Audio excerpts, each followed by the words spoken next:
How's it going, everybody? Ty Sites Shadow Games Report. Doing part 1 of Watch Dogs 2 tonight. I think it's about time we get some more Watch Dogs going. I just realized we have plenty of Watch Dogs, but it doesn't really seem like they get a lot of work done. I think it's time for some new stuff to be created. So, I don't know. Where do we get started with some of that? Gotta ask those questions to begin the process. So, let's learn a little bit about Watch Dogs today, and maybe we'll be able to do so. Whoops. You know one thing I didn't do today? I didn't make me a banner for this freaking game. I just got this game, yesterday. I wasn't planning on getting it, to be honest with you. I like the first Watch Dogs. I never played this one, though. Let's see, where am I? I forgot what I was doing for a second. It's all good, though. I want to do it real quick. It's only going to take 2 seconds.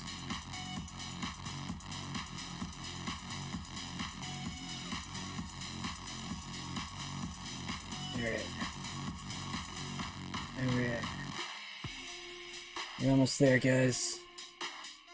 Almost there. Almost there! Alright, now we got it. Alright, look at that. Where's the freaking button at? There we go. Alright, now we got it. Now we're good. Alright, let's jump in. No, we're gonna jump straight to the topic today. We'll cover headlines right after. So I told Grok to create a list of U.S. Gov WatchDogs. Below is a list of key U.S. government watchdog agencies and organizations, primarily focusing on federal entities responsible for oversight. Let's pause this music and let's focus on what we're talking about here. So, these agencies monitor federal and sometimes state government activities for waste, fraud, abuse, and mismanagement. And what's crazy is that we have, like, I don't know, 20 or so, maybe less, and it doesn't seem like, at least that I hear about, I never hear about these organizations, like, at all. So it just makes you kind of wonder, like, what are they doing all day? Why aren't they being gutted right now? So there's a separation, too. There's also U.S. government watchdog agencies, and then there's also civilian nonprofit watchdog agencies. U.S. government watchdogs, the U.S. Government Accountability Office, also known as GAO, role an independent nonpartisan agency often called the Congressional Watchdog. Well, it says, I don't know, is it actually a part of the government or is it separate? It says it's independent, but I don't know, the name kind of confuses me a little bit. It investigates federal spending and performance, providing Congress with objective, fact-based reports to improve efficiency and accountability. Okay, well, seems like these two entities need to work to get, well, talking about Doge and this entity. I don't know, I mean, I guess I would have to ask more questions, plus Grok is probably not giving me an entirely accurate representation here. That's one thing I really don't like about Grok. I don't know if they're trying to do this on purpose to try to sell Grok 4, but it doesn't make the product look good. So just remember that, and I'm talking to the people of X, which I doubt they watch my show or anything, but if you're going to create a new product but still keep this one available, this one still has to be good. You know, it's like if you want people to go to Grok 4 and you tell them, well, that one's better, it's like, well, I'm starting here, and it's not looking too great. So, anyways, enough of my rant with Grok. Key function, audits federal programs, identifies financial savings. Let's see, $67.5 billion in fiscal year 2024, and recommends improvements. So, I guess that's an example right there from last year. Leadership headed by the Comptroller General appointed for a 15-year term by the president from a congressional slate. So it looks like it is government. Obviously, it's probably controlled. They don't do a great job. Offices of Inspector General, OIGs, role independent oversight offices within approximately 73 federal agencies tasked with detecting and preventing waste, fraud, and abuse. I think these people are just accepting checks. I don't think they're really doing anything, or else we wouldn't be here. We wouldn't be questioning them. Key function can conduct audits, investigations, reviews to ensure agency compliance with laws and policies. Reports are centralized at oversight.gov. OIGs exist in departments like Defense, Justice, Homeland Security, and Health and Human Services. Well, they totally failed us within the last administration. U.S. Congressional Budget Office, CBO, role a nonpartisan agency that provides Congress with economic and budgetary analysis. Key function evaluates the cost and impact of proposed legislation, ensuring fiscal transparency and accountability. Okay, well, they failed. They also have failed. I don't even consider the Congressional Budget Office to be a watchdog either. I don't know why this is in the list. Congressional Research Service, CRS, provides Congress with objective, nonpartisan research and analysis on legislative issues. Key function produces reports upon congressional requests to inform policy decisions with a repository on reports dating back to 1917. Federal Election Commission, FEC, role monitors election finances, enforces campaign finance laws, also has failed us. Key function provides public access to campaign finance data through its campaign finance disclosure portal.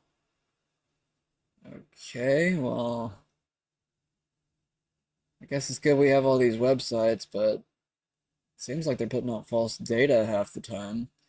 So literally every single one I've mentioned off so far has completely failed the American people. Let's keep going. Office of Government Ethics. I didn't even know that was a thing. Okay, well, they have also failed us on ethics.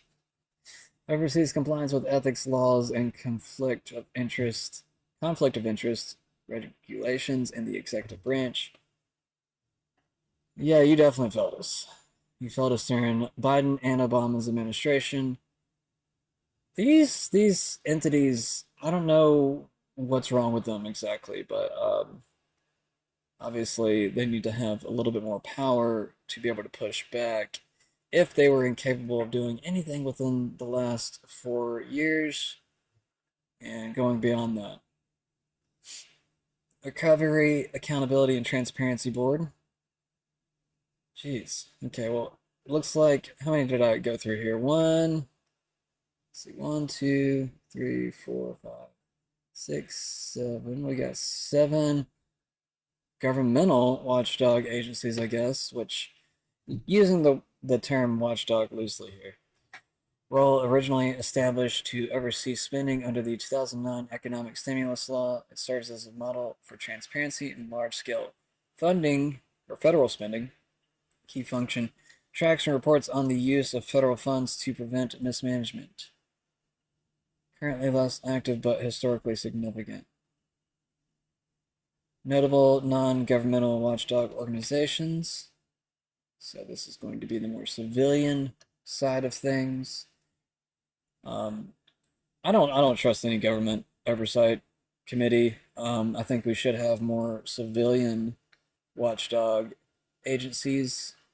I think we definitely need to have, and well, which I think X kind of acts as a civilian watchdog in some ways. Not the platform itself, but just the people that are on it. And we also need 10 other X's. We don't need to have just one platform that we do everything on. I I don't trust X. I just deleted the app today actually, just because it kept on what I don't know. I don't know what was going on with it. Um, but it kept overheating my phone. Like I would, go into the device care setting on my system and it would flag X almost every single time. I don't know if that's some other type of weird situation trying to push X off of, you know, or make people want to delete it. I'm not sure. But for whatever reason, they're having some weird, odd issues lately. I've been having a lot of freezing with my messenger. Kind of seems like there's some background work being done. So I guess I'll use my words lightly here, but it also looks suspicious at the same time. Project on Government Oversight, POGO. Role, a nonpartisan independent watchdog investigating government corruption and advocating for reforms. I need to get in contact with them.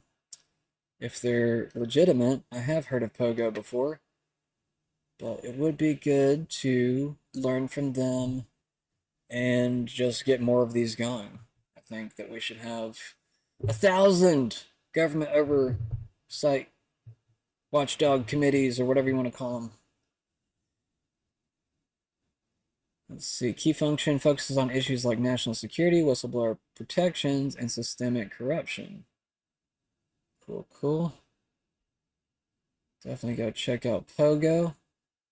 American Oversight, their role, a nonpartisan nonprofit watchdog that uses FOIA requests to uncover government misconduct.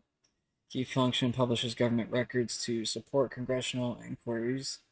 And investigative journalism, focusing on transparency and anti-corruption.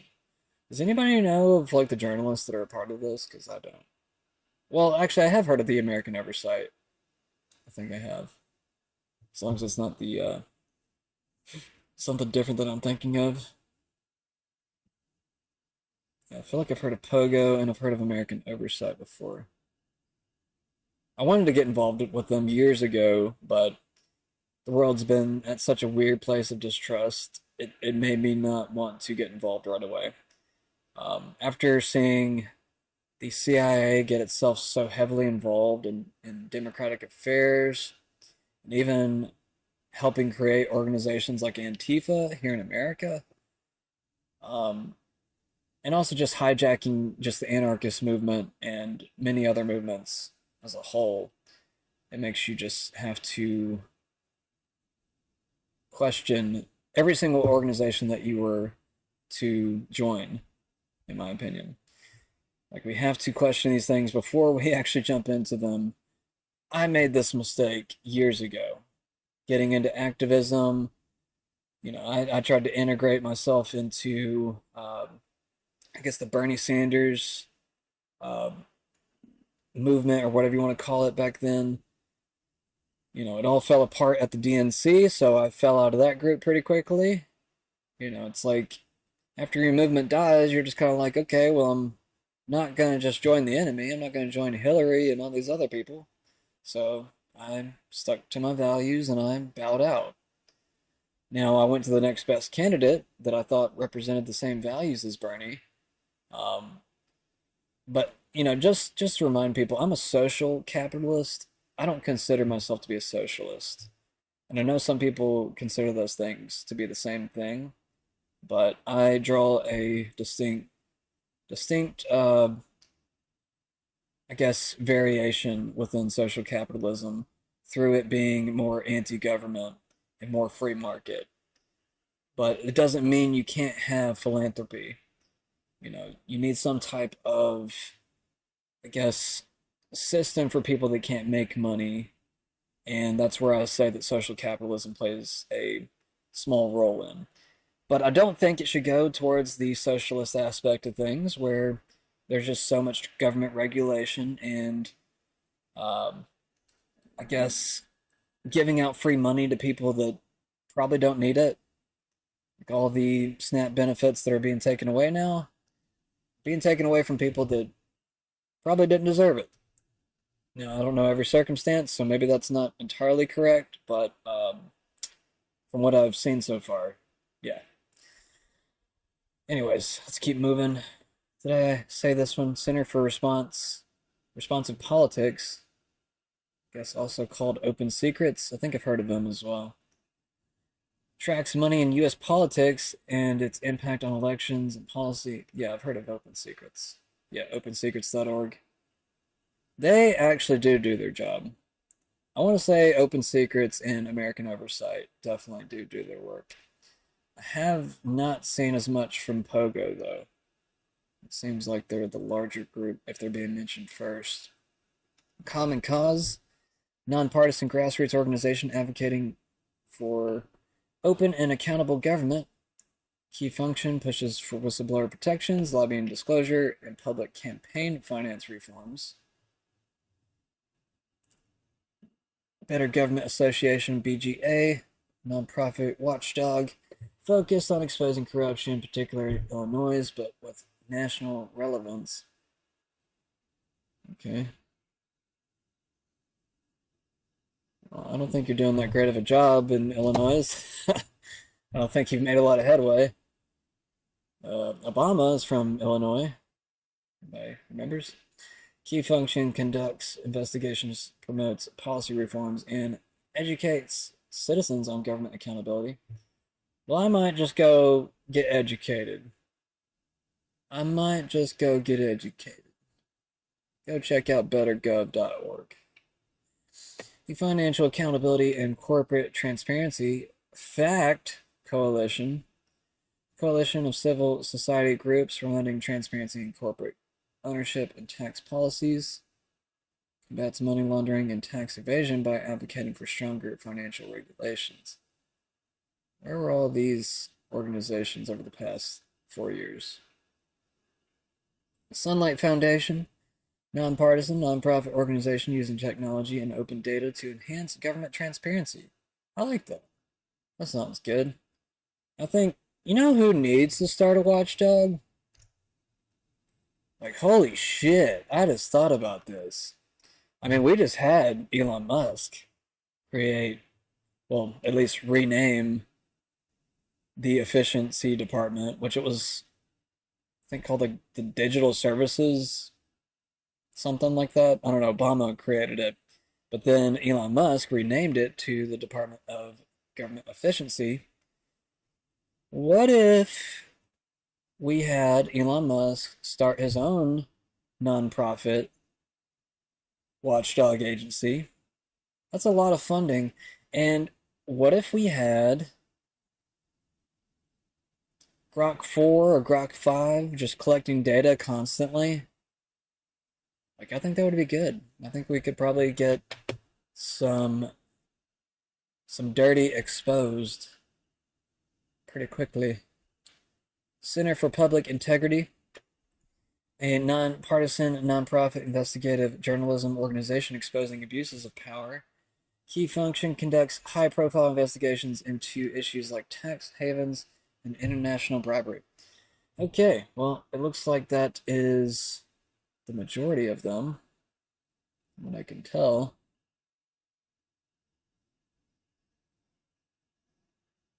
I'm sure there's probably more. Let's see if there's any that Brave browser will catch that Grok missed. I like to compare my AIs, man. I like to see who's more accurate. Oh, we already got some that it's not mentioning from Grok. We got the Innocence Project, a nonprofit organization focused on exonerating wrongfully convicted individuals through DNA testing. Weird. And reforming the criminal justice system. Okay. That might be a DEI project. I'm just joking, but maybe. New York Public Interest Research Group, a consumer advocacy group that works to protect the environment, promote public health, ensure fair business practices. We also got Public Citizen, a nonpartisan organization that works to hold powerful interests accountable to the public.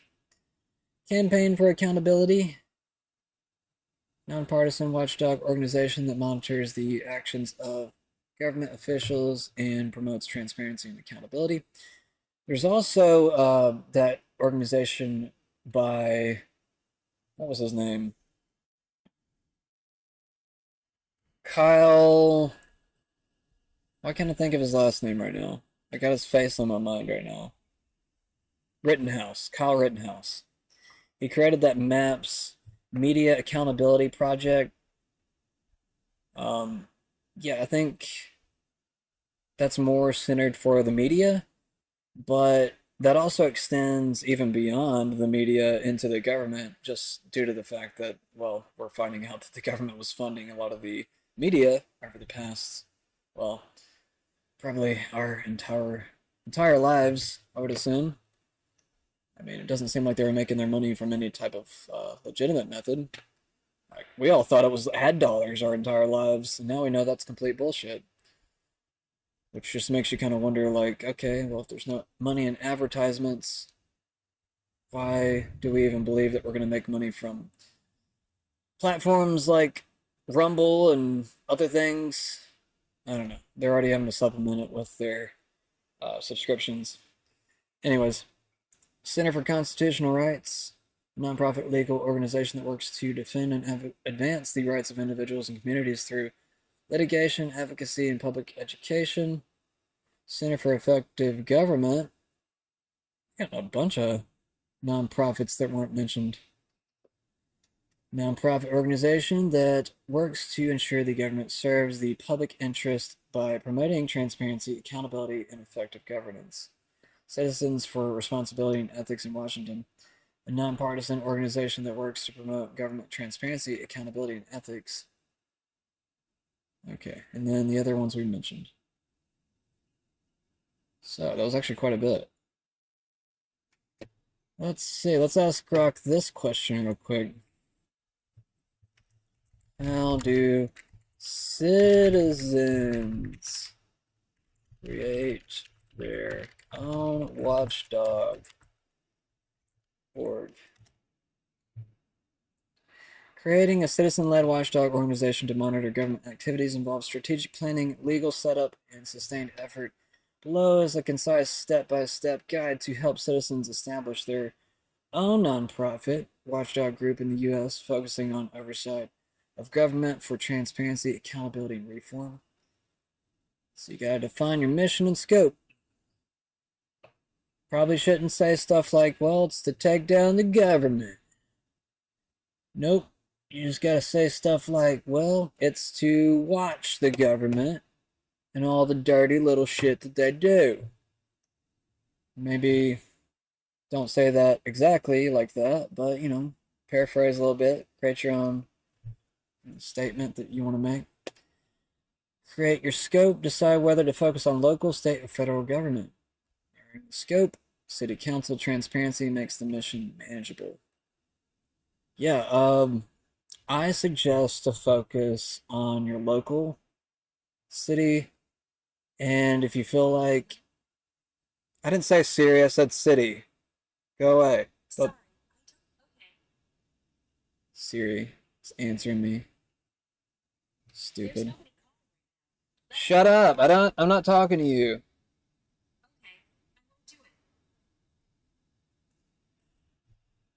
She's trying to interrupt me. She's trying to distract me. Example of the project on government oversight POGO. Shut up. Project on government oversight focuses on federal government accountability, while the Better Government Association targets Illinois' corruption.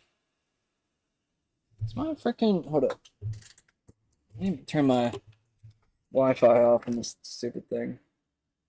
It is off, you freaking retard. Alright, let's keep moving. Research and build expertise. Understand the landscape. Study existing watchdogs. Hell yeah, that's what we're doing. We're already halfway there, buddy. To identify gaps in oversight, review their reports and methods like FOIA requests or data analysis. Or maybe even do exactly what they're doing so you can double up their work and make sure it actually gets done. Because they seem to be failing us pretty horribly within recent years. So, like I said, this is why I'm here. This is why we're doing this right now. If we have a bunch of failing organizations, we should probably create some new ones. Like, you're fucking up, you suck, get out of the way. Okay? Alright. Legal frameworks. Familiarize yourself with laws like the Freedom of Information Act, FOIA, for federal records, or state open records laws, sunshine laws, resources like FOIA.gov or the Reporters Committee for Freedom of the Press can help. Build skills, develop expertise in areas like investigative research, data analysis, or public policy. Free online courses, Coursera, EDX, or tools like USAspending.gov can aid in tracking government spending. Kill. 3. Form a team and network. Recruit allies. Assemble a diverse team with skills in law, journalism, data analysis, or community organizing. Volunteers or advisors with government experience are valuable. Engage stakeholders. Connect with journalists, civic groups, and whistleblowers. Attend public government meetings or join networks like the National Freedom of Information Coalition. This is also an important resource right here. So I want to say a lot of journalists are a part of this, but I need to do some more research just so I don't tell you the wrong thing.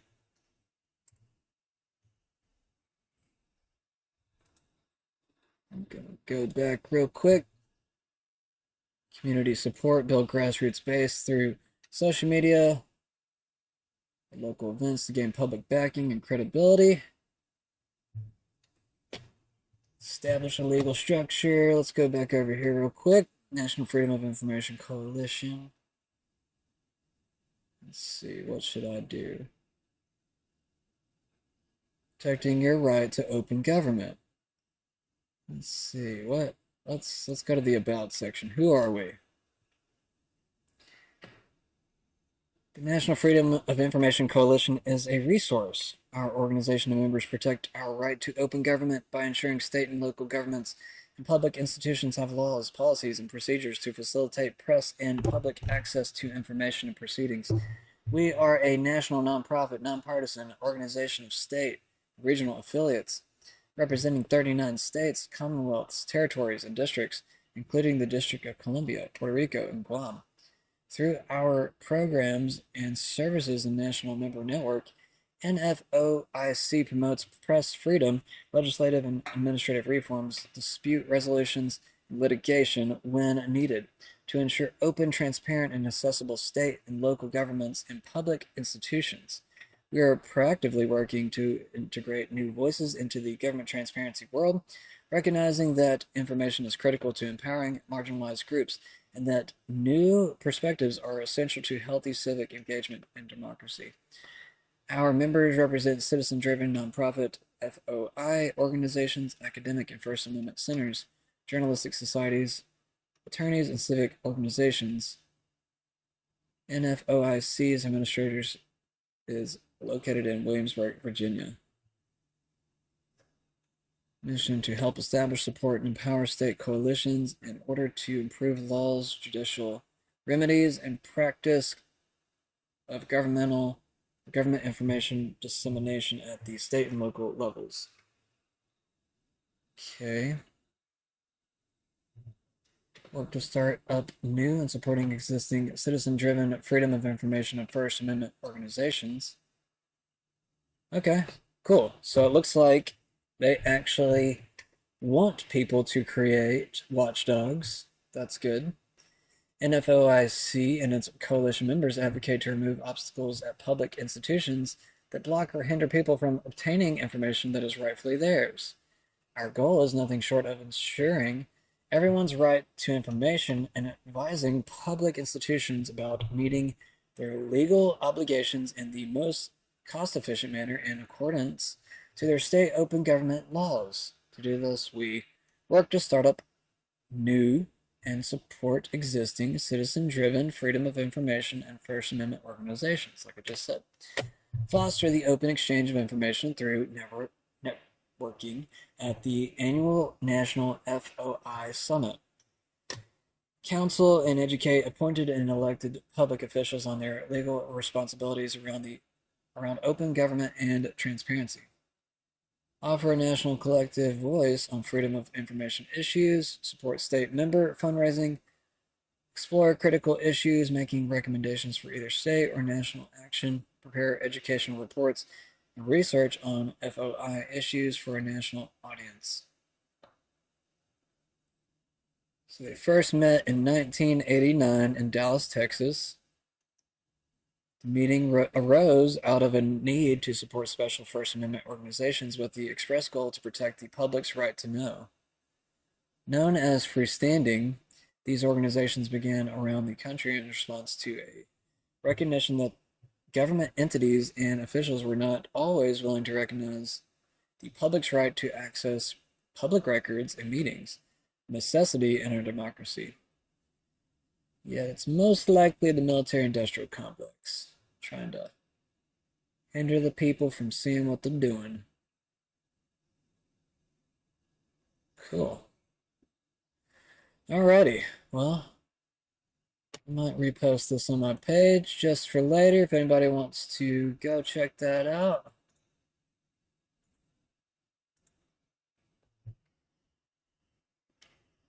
I'm just going to post it. I don't feel like adding anything to it.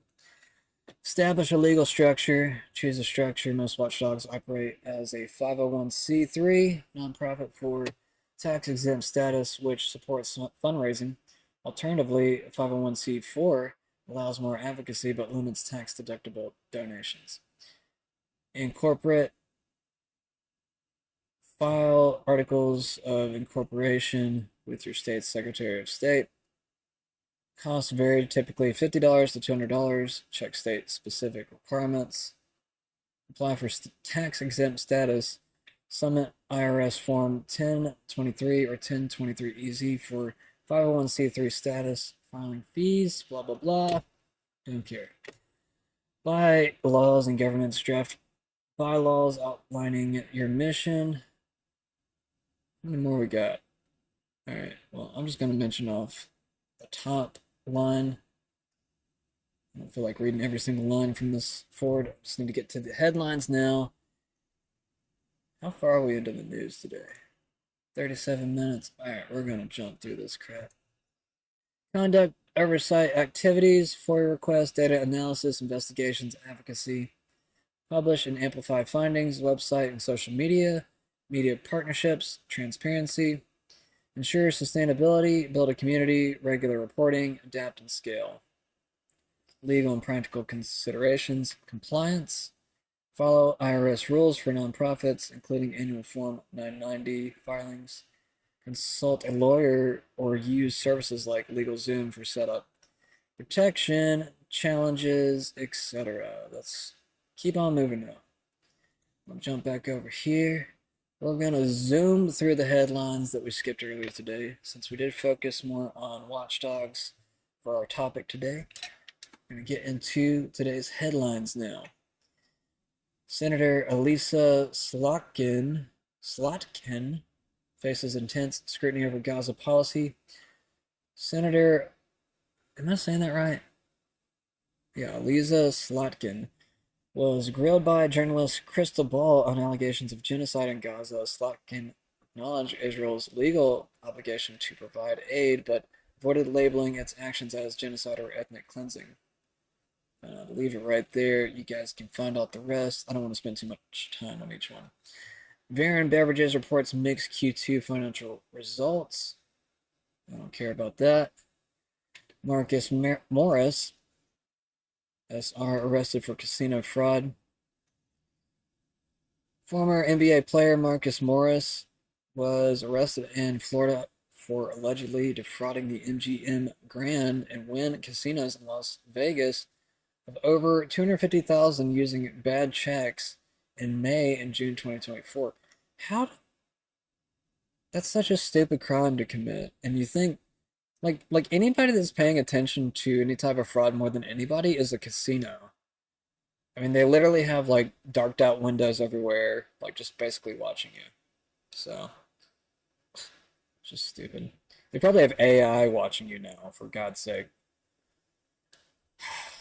Global humanitarian and geopolitical developments. Yeah, it's been the big topic of today, and it seems as if Trump was actually acknowledging parts of it. Well, he's starting to acknowledge that they're being starved. I don't know if he went as far as saying that it's a genocide yet, but he is starting to acknowledge the grossness of the situation, which is good because we've only seen the opposite from Trump in recent months. So it would be it would be a relief to see him go in the opposite direction. Reports highlighted ongoing struggles in Gaza with Palestinians facing difficulties accessing donated food due to Israel's blockade. The UN and other organizations attributed the crisis to restricted aid flow, with dozens dying of hunger recently. Let me just go ahead and ask this question real quick, just so I can get this out of the way. What is the whoa. Genocide? Let's just get it out of the way. Genocide is defined as the deliberate and systematic destruction of a group of people because of their ethnicity, nationality, religion, or race. I think that pretty much sums it up right there, actually. I think that sums it up. Yep, that's exactly what it is. Okay, well, just making sure. Let's see. And what's even crazier is that, they're trying to get rid of Muslims and Christians in this area. That's one thing that's not being talked about enough. MTG, Majority Taylor Greene, did mention this. She did mention that Catholics were being specifically targeted in Gaza, and I guess in Israel as a whole. They literally want to make this a Jewish ethno-state without Christians. So, just bear that in mind. This is where I'm just getting to this point of like, okay, I don't want Muslims to control this area because it might just create more war. I don't want Jews to control this area because it might just, well, create more war. What we're seeing right now. I think that maybe Christians should be given a chance to control this area for a while and allow a bridge between opposing cultures. And that goes for mainly Jews and Muslims, since they are so torn apart from each other, but also with Christians. I think that Christianity really is that bridging religion between the two, because they're all Abrahamic religions. They all have their same origins to a degree. But Christianity has, at least in my mind, unless you were to include like different parts of the Roman occupation, I don't think Christians have ever controlled this area. And even if it was Romans, it would have taken a long time for Romans to convert to Christianity. They did have their own gods at the time. But either way, let's move on.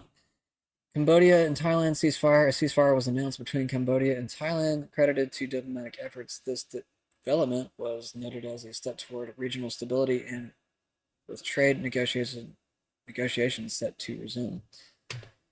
U.S. foreign aid and public broadcasting cuts. House was poised to approve a request to cut $9 billion in funding to public broadcasting, NPR, and PBS, and foreign aid, marking a significant policy shift.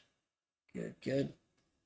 Well, I think we should also consider war aid to be foreign aid. I don't know if that number is ever included in foreign aid now, but I feel like we're just redefining certain types of aid now for certain means.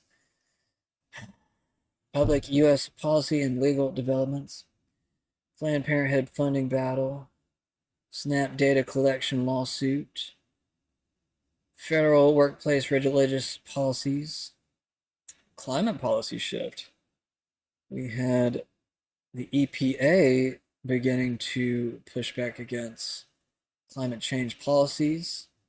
The Trump administration proposed revoking a scientific finding essential to U.S. climate change action Signaling a major rollback of environmental policies, this move has sparked debate over its long-term implications for climate efforts. And this is what Trump did today. Trade and tariff negotiations. U.S. and China agreed to continue talks to extend a trade truce set to expire in mid-August, but no agreement was reached to avoid a potential trade war. Trump credited himself for his ceasefire between Cambodia and Thailand, announcing plans to restart trade negotiations with both nations. Gaza humanitarian crisis response. So this is Trump's response right here. Trump acknowledged real starvation in Gaza, contradicting Israeli Prime Minister Benjamin Netanyahu's claims. He urged Israel to allow every ounce of food into the region, responding to pressure to address the humanitarian crisis attributed to Israel's aid blockade. Well, this is a very good development. Now, will Trump actually enforce this with the same type of strength that he's thrown at Russia and China and other nations throughout the world? Probably not. We can hope. Maybe there'll be something drastic that happens soon that will change everyone's mind, and maybe Trump will finally be like, okay, fuck Israel. I doubt that that's going to happen, but we'll just have to see. Covered the Epstein stuff so much that I'm just kind of like, I don't know if I want to talk about it right now. We do have Epstein, at least Ghislaine Maxwell, his accomplice, in the news. Ghislaine Maxwell offers to testify before Congress, but with major conditions, including immunity. Ghislaine Maxwell's attorney has demanded immunity from prosecution to testify before Congress, stating she would invoke the Fifth Amendment without it. So they're already doing some strong arming, which makes me not want to trust her. Which is, I guess we all kind of expected it. I would like to see her be sent back to jail and, kind of smack down after this whole situation. And I know that sounds kind of counterproductive, but it's a means of negotiation. Whenever someone tries to hardline you like this, I think it's good to just hardline them back, being like, okay, no deal, go back to jail. Do not pass go, do not collect $200. Like, get the F out of here. You don't get to be a free person after this. And if we do that, everybody's going to kick major shit. Nobody's going to believe what she says. And I already have lost faith. Like, this small little bit right here is already making me lose faith in her. Maxwell is serving a 20-year sentence for sex trafficking minors and is appealing her conviction in the Supreme Court. I also kind of worry that Epstein is still alive. And if you get her off on this, are we really going to see justice towards anybody else? Like, this is the only justice that we've seen at all towards this whole Epstein saga. Maxwell is the only person we've gotten justice from. And now she's trying to get immunity. No, thank you. No, thank you. We even have the victims that said that she is probably even worse than Epstein. So I don't trust it. I don't trust it at all, and I really hope that they don't take the deal. Something tells me that they're probably going to take the deal, though. And there's going to be another type or new level of cover-up. That's what I suspect here. The Oversight Committee has received Maxwell's condition, but has indicated it will not grant her congressional immunity for her testimony. Maxwell expressed willingness to testify in her conditions, including advance access to questions. Okay. I'm not jumping into an article. I just need to breeze through the top headlines now so we can get to the game. Tsunami waves arrive on Japan's coast after earthquake in Russia, triggering tsunami alerts for U.S. West Coast. Interesting. Look out in California, or Oregon, or Washington State. You got any other coastal states? I think that's all of them. National parks. Animals are changing their habits in response to humans. Well, yeah, we're everywhere now, so. Is this. I wonder if this is bringing up the Yellowstone.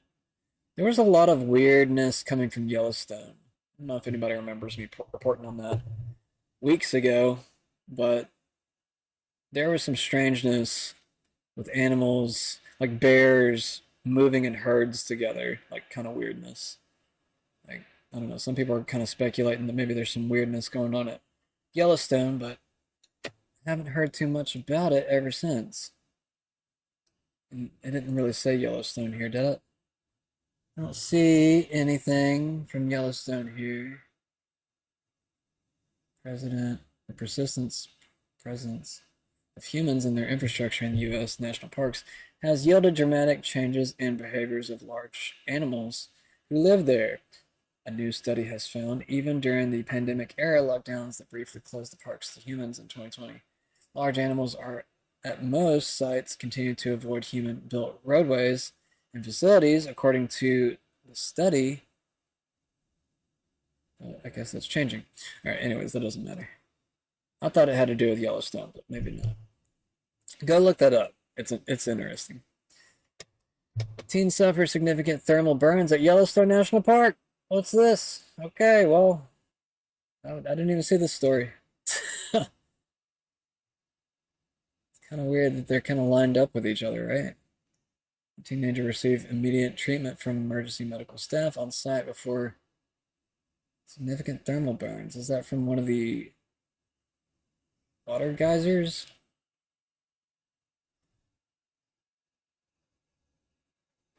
Can I get more information, please? Visitors. After a teenager suffers significant thermal burns on Monday, 17-year-old was walking in the thermal area around Lone Star Geyser near the park's beloved Old Faithful, according to rangers who say his foot then broke through the thin crust. He was taken to the area hospital and suffered burns to his foot. So it sounds like it might have been water. But, yeah, maybe you shouldn't walk around the geysers. I thought that was kind of evident, but Trump says Epstein stole Mar-a-Lago. What did I just say? Trump says Epstein stole Mar-a-Lago spa staff, including Virginia Giuffre. Really? That's interesting.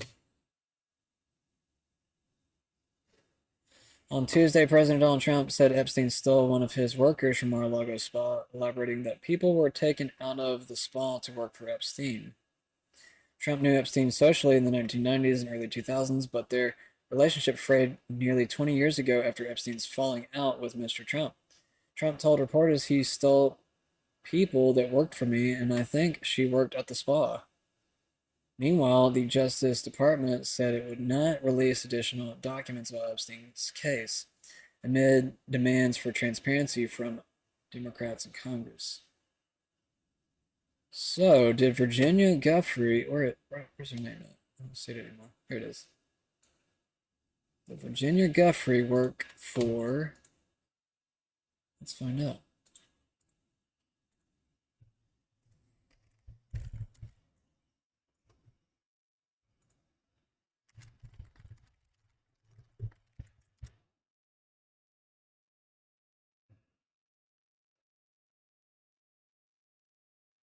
Look at that!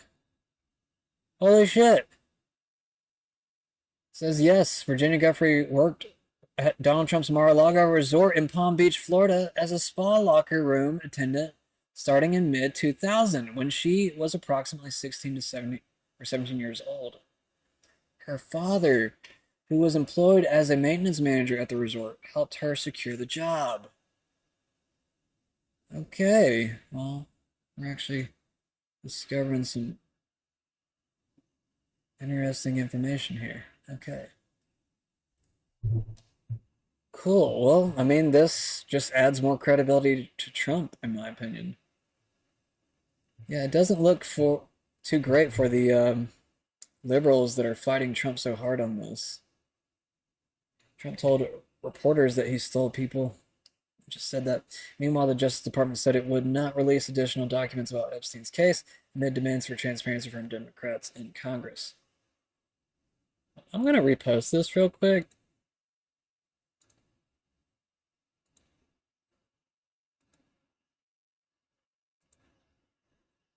Just for other people. Okay, let me go back. All right, let me go back over here. Is there anything else I want to talk about over here? Probably not.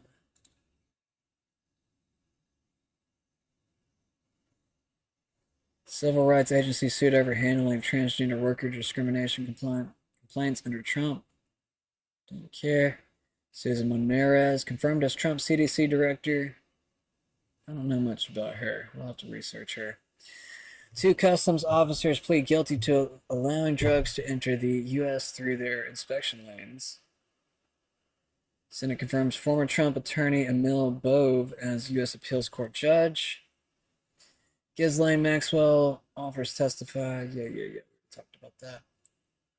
UK to recognize Palestinian statehood in September unless Israel agrees ceasefire and 2-state solution, Starmer says.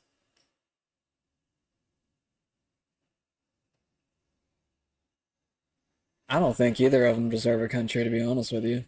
I think the entire region should probably be controlled by the United States at this point, since we can't get anything that we want and we do fund everything.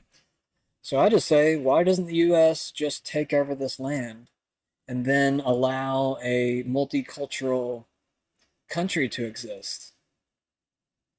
Like, maybe even rename it. What's wrong with that? What's wrong with Christians running that area for a while? And I mean, if Christians don't do a good job, kick them out. I mean, well, I don't know who would kick them out, but I mean, I just think that Christians would do a 10 times better job and they would be more accommodating towards Jews and Muslims. Just my opinion. You can fight me on it. I don't care. Gunman who killed 4 at Manhattan office building was targeting NFL headquarters. Mayor says at least 5 people, including a police officer, killed in Manhattan office building shooting. Alrighty. Breaking: ICE has arrested an illegal who was hired as a police officer in Maine, per Fox's Bill Mulligan. This is insane. Democrats have gone so far off the deep end, they're giving illegals the power to arrest you.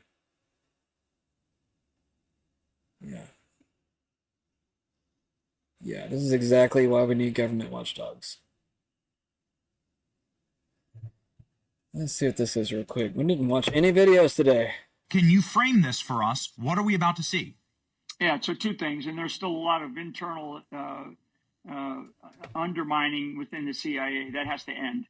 The exposure, though, that I think we're about to see is additional exposure of the current evidence that we are seeing with the undermining in the 2016-2017 timeframe. And I think the big one that's going to come out, and I think it's going to be even worse, is 2020. So 2020 was the coup, as I've said very bluntly. The plan initially was Obama, Hillary, but that got stopped by Trump, right, and the American people. And so then they had to figure out how to do it again. And the real coup was 2020. And I think that, I wouldn't expect something in the next 24 hours because I think that there's some machinations going on inside of the government right now. But I think a lot of what we're going to learn in leading up to 2020 is the coup. And remember, President Trump was the president at that time, right? The 51 intel and defense advisors that signed the Hunter Biden letter. I mean, that's public now. There's a lot of other things that are not public that led up to 2020 that led to the coup and the rigged election where where Uncle Joe became the president of the United States. And God, look at what we're learning about the auto pen, right? So more to come. That's where I think, if you want to put a finger on what's next, it's that. Wow. So that would be, I mean, President Trump wasn't necessarily in power. He was the president-elect. But you're talking about the 2020 election where it's sedition against the actual elected president in office. Exactly. That's I mean, bombshell, General. It really is. I mean, to me, that's everything that happened to me and to Trump and to the country, we're now seeing that. Now it's how they then decided, once they couldn't get him to get out 25th Amendment or whatever, or just to say, screw it, Pence, you can have it. When they couldn't do that, they had to figure out another way to do it. And the 2020 election is going to be, I think, the real revelation that we as the world and then certainly the American people are going to see. And to me, that is going to then allow President Trump to make some decisions about how our elections will be conducted. That's the real story here. Fascinating. So they're going to use this then as a predicate. He's already signed the executive order to secure the elections. They're going to use this as an example of how subterfuge can happen from inside of the system to rig elections against presidents. Absolutely. And that's not just here in the United States of America. That's worldwide.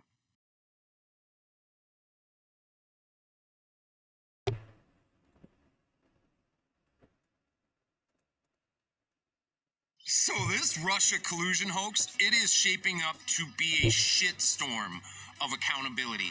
Doesn't look like Obama's going to slide on this. Trump's entire team, they're all out there repeating treason. And a lawyer, I heard her say, like, you would not be repeating treason like this unless you had the strongest of cases for it. And you got Obama, dude. I don't think he's going to skate because he's lawyering up. And not only is he lawyering up, he has got his team out there all across the country retaining lawyers all over. Evidently fucking hundreds of them. And if you don't know that little scam, like, you retain a bunch of lawyers and then there's a conflict of interest that's created, so like other people can't use that lawyer team against you. But I just heard a lawyer explain, like, this isn't against the prosecution. What that probably is Obama tying up these lawyers so that his co-conspirators can't use those lawyers against him if they intend to roll over on him. Clappers on CNN, pissing his pants, says he's lawyered up. I mean, he's shaking, voice cracking. That dude he's like, I expect to be arrested. Like, that's great news. And it's like, Dan Bongino, his cryptic shit about, like, this has shaken me to the core. That could be a fucking whole lot of things. But what is most telling is, like, this is probably not the Democrats alone. A lot of you have forgotten, like, the Republican Party in round one was just as hard against Trump as the fucking Democrats were.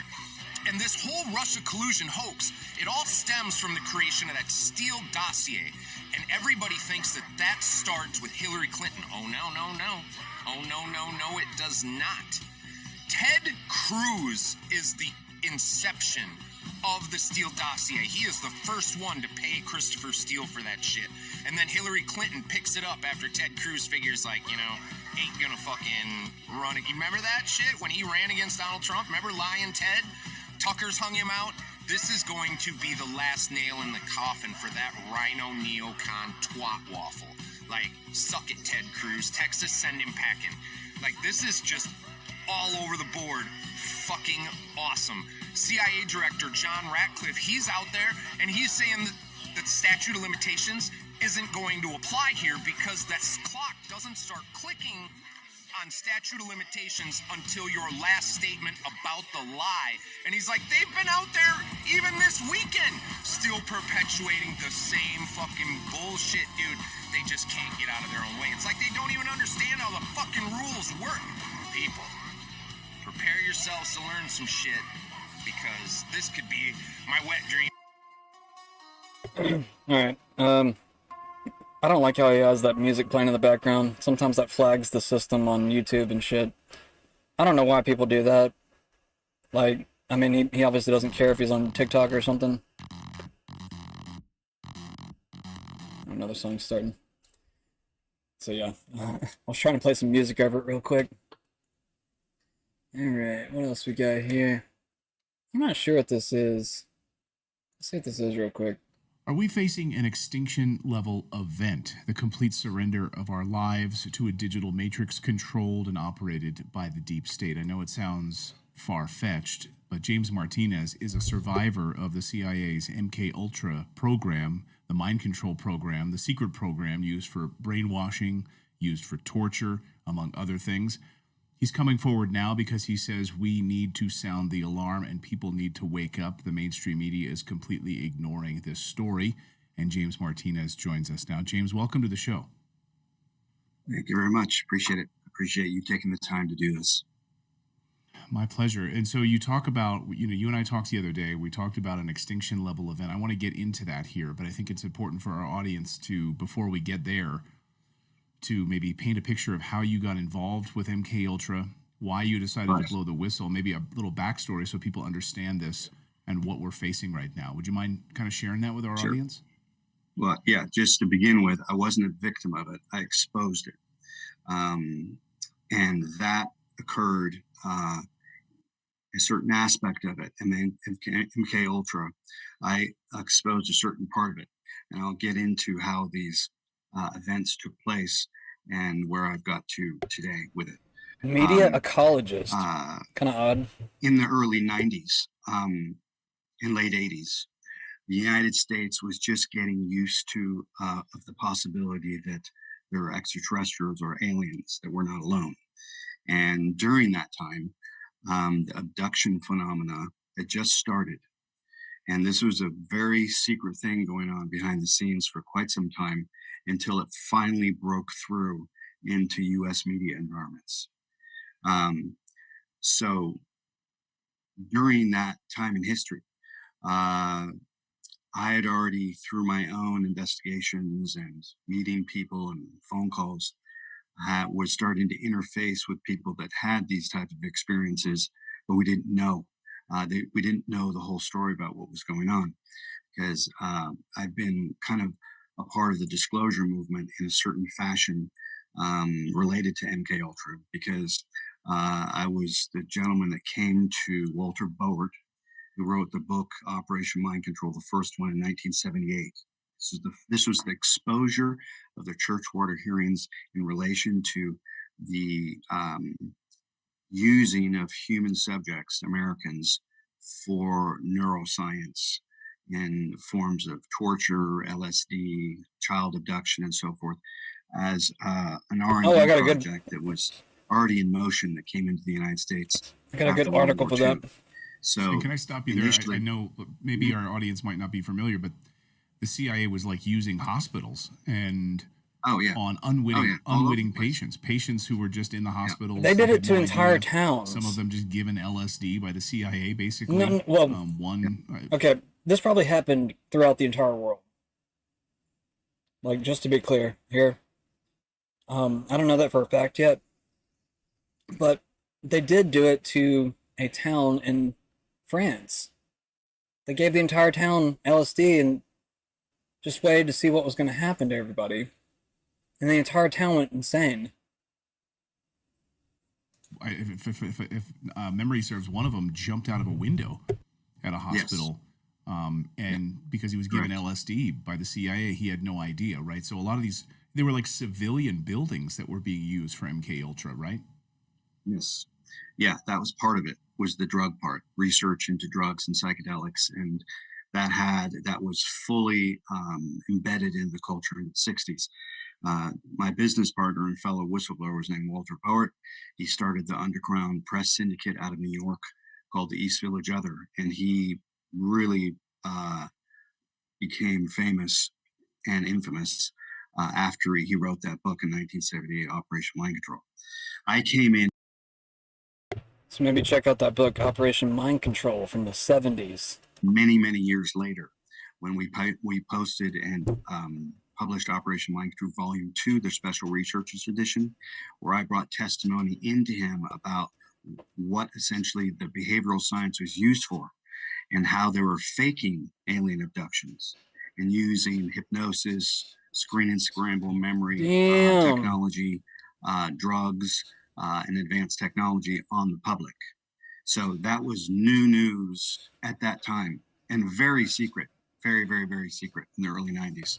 So when I met him, I said, okay, he found out, okay, this is what the technology is used for. And I brought in the aspect, okay, this is, they're being able to manipulate consciousness enough to create a fake abduction and make it intense enough that the person will have post-traumatic stress disorder and all sorts of syndromes related to the trauma event. Because CIA and all of that stuff related to MKUltra was about behavior modification, and the utilization of behavior modification for maintaining secrets, passing messages on, sex slavery, and codification of information and so forth. So that's how I met him in the early 90s, because I had already been involved in the disclosure. Okay, we already watched 5 minutes of that. I'm not going to watch an hour's worth of this video. So if you want to go watch that, please do on Redacted's channel. I've also reposted it on my page if you want to see that. I kind of hate that I didn't get to cover a lot of today's Questions videos. you're not allowed to ask. I'm Why trying to did the catch up owner from of the the World weekend. Trade Center get maximum insurance against terrorist attacks 6 weeks prior to September 11th? Why did the owner have breakfast in the towers every morning except for September 11th? The day before September 11th, Rumsfeld gave a press conference where he talked about trillions of dollars missing. Our financial systems are decades old. According to some estimates, we cannot track $2.3 trillion in transactions. Why was CNN already there before the attacks with a camera crew ready to film? Why was there an unidentified group of short cells purchased against airline companies right before the attacks? Why was every passenger incinerated in the explosion, but the terrorist passport somehow survived? Why was a report published a year before 9/11 by George W. Bush's administration saying they needed to aggressively expand military power worldwide, but they need a catalyzing Pearl Harbor level event in order to gain public support? Breaking, it's official. In Florida, will be a Second Amendment tax holiday, Governor Ron DeSantis says. The Second Amendment tax holiday. So from September 8th to December 31st, all firearms, munitions, accoutrements, as well as things like bow and arrows, are tax-free. So that's going to save some of our folks a lot of money to be able to have that. So we're delivering there. Now, on back to school tax, the Second Amendment tax holiday. So from September 8th to December 31st, all firearms, munitions, accoutrements, as well as things like bow and arrows, are tax-free. So that's going to save some of our folks a lot of money to be able to. Okay, this is the video that links up perfectly with that redacted video. Did you know that in 1951, the CIA poisoned an entire French village with LSD just to see what would happen? Gerald Morrison was a CIA operative working on mind control experiments. He chose Pont Saint-Esprit, a quiet village in France, as his testing ground. For 3 weeks, Morrison worked with local baker Henri Chaumette to contaminate the bread supply with LSD-25. 230 villagers ate the poisoned bread. What happened next was pure horror. People jumped from buildings, convinced they could fly. Marie Dubois clawed her own eyes out, screaming about worms crawling inside them. Jean Moreau took kitchen knives and cut up his entire family piece by piece. Mothers drowned their children in wells, believing demons had possessed them. Morrison filmed everything, taking notes on each victim's breakdown. The French government blamed ergot poisoning, covering up the truth. In 1975, Morrison finally confessed to the real experiment.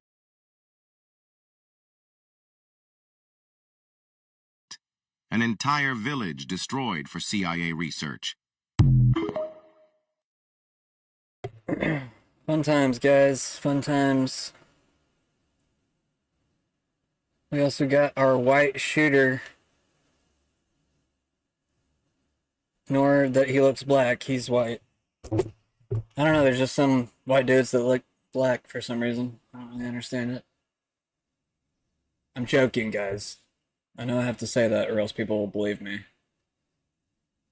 Harvard astronomer Dr. Avi Loeb warns of potentially hostile alien threat hidden in an unknown interstellar object. I was a co-author on a paper with Adam Hibberd and Adam Crowell, where we said the orbit, the trajectory of this object appears to be quite remarkable. It arrives within 5 degrees of the orbital plane of the Earth around the Sun. And the chance of that happening randomly is 0.2%. And moreover, it will arrive closest to the Sun when the Earth is on the opposite side of the Sun. And moreover, if you just play with the arrival time randomly, you would notice that only 1 out of 20,000 arrival times would come as close to the inner planets like Jupiter, Mars, or Venus. So that is an unusual coincidence. And why would such a trajectory be so unusual? Well, one possibility is if it was designed by some intelligent civilization, it also comes towards us from the direction of the galactic center, from the Milky Way center, where there are lots of stars, and it's very difficult to notice it. That's why we discovered it so late. By now, it's impossible for us to launch a rocket that will intercept with it, because it would move relative to Earth. It comes in the opposite direction of the motion of Earth around the Sun, and the relative velocity would be 98 kilometers per second when it comes closest to the Sun. And that is 3 times the maximum speed that we can accomplish with chemical rockets. And so there is no way for us to reach it, to intercept with it. And perhaps it wants to break, like when we launch rockets and we want to accomplish a very high speed, we usually introduce a thrust near the Sun, and that buys you the highest kick velocity, taking advantage of the gravitational assist by the Sun. And so if this object wants to do a reverse maneuver, meaning to slow down and get bound to the Sun so that if it's a spacecraft, so that they can visit us, that would be the point where we can't see it because it's hiding behind the Sun. And, it raises the interesting possibility that might be technological in origin. Of course, we will know much more in the coming month or two, and it may not be it may be just a comet, but I think it's important to consider the possibility that any interstellar object coming into the solar system might be technological, because if you just consider the last century, we started transmitting radio signals, basically flagging that we exist as a technological civilization. And there is this dark forest hypothesis that is the answer to Fermi's paradox. Where is everybody? Well, they might be silent, waiting to notice things that might be a threat to them because they were bruised in interactions. So there might be a lot of aliens around.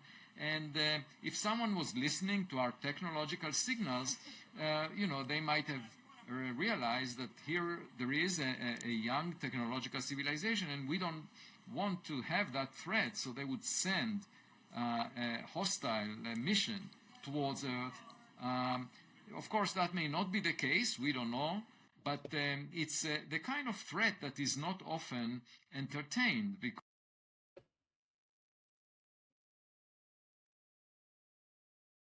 the first of the intelligence community's surveillance targets appeared to be a former Defense Intelligence Agency, that's DIA head, and would-be Trump National Security Advisor Michael Flynn. Another target was staffer George Papadopoulos. In 2018, HPFCI, the House Permanent Select Committee on Intelligence, released a 243-page report clearing Trump of allegations that he and his team colluded with Russia to interfere with the 2016 election.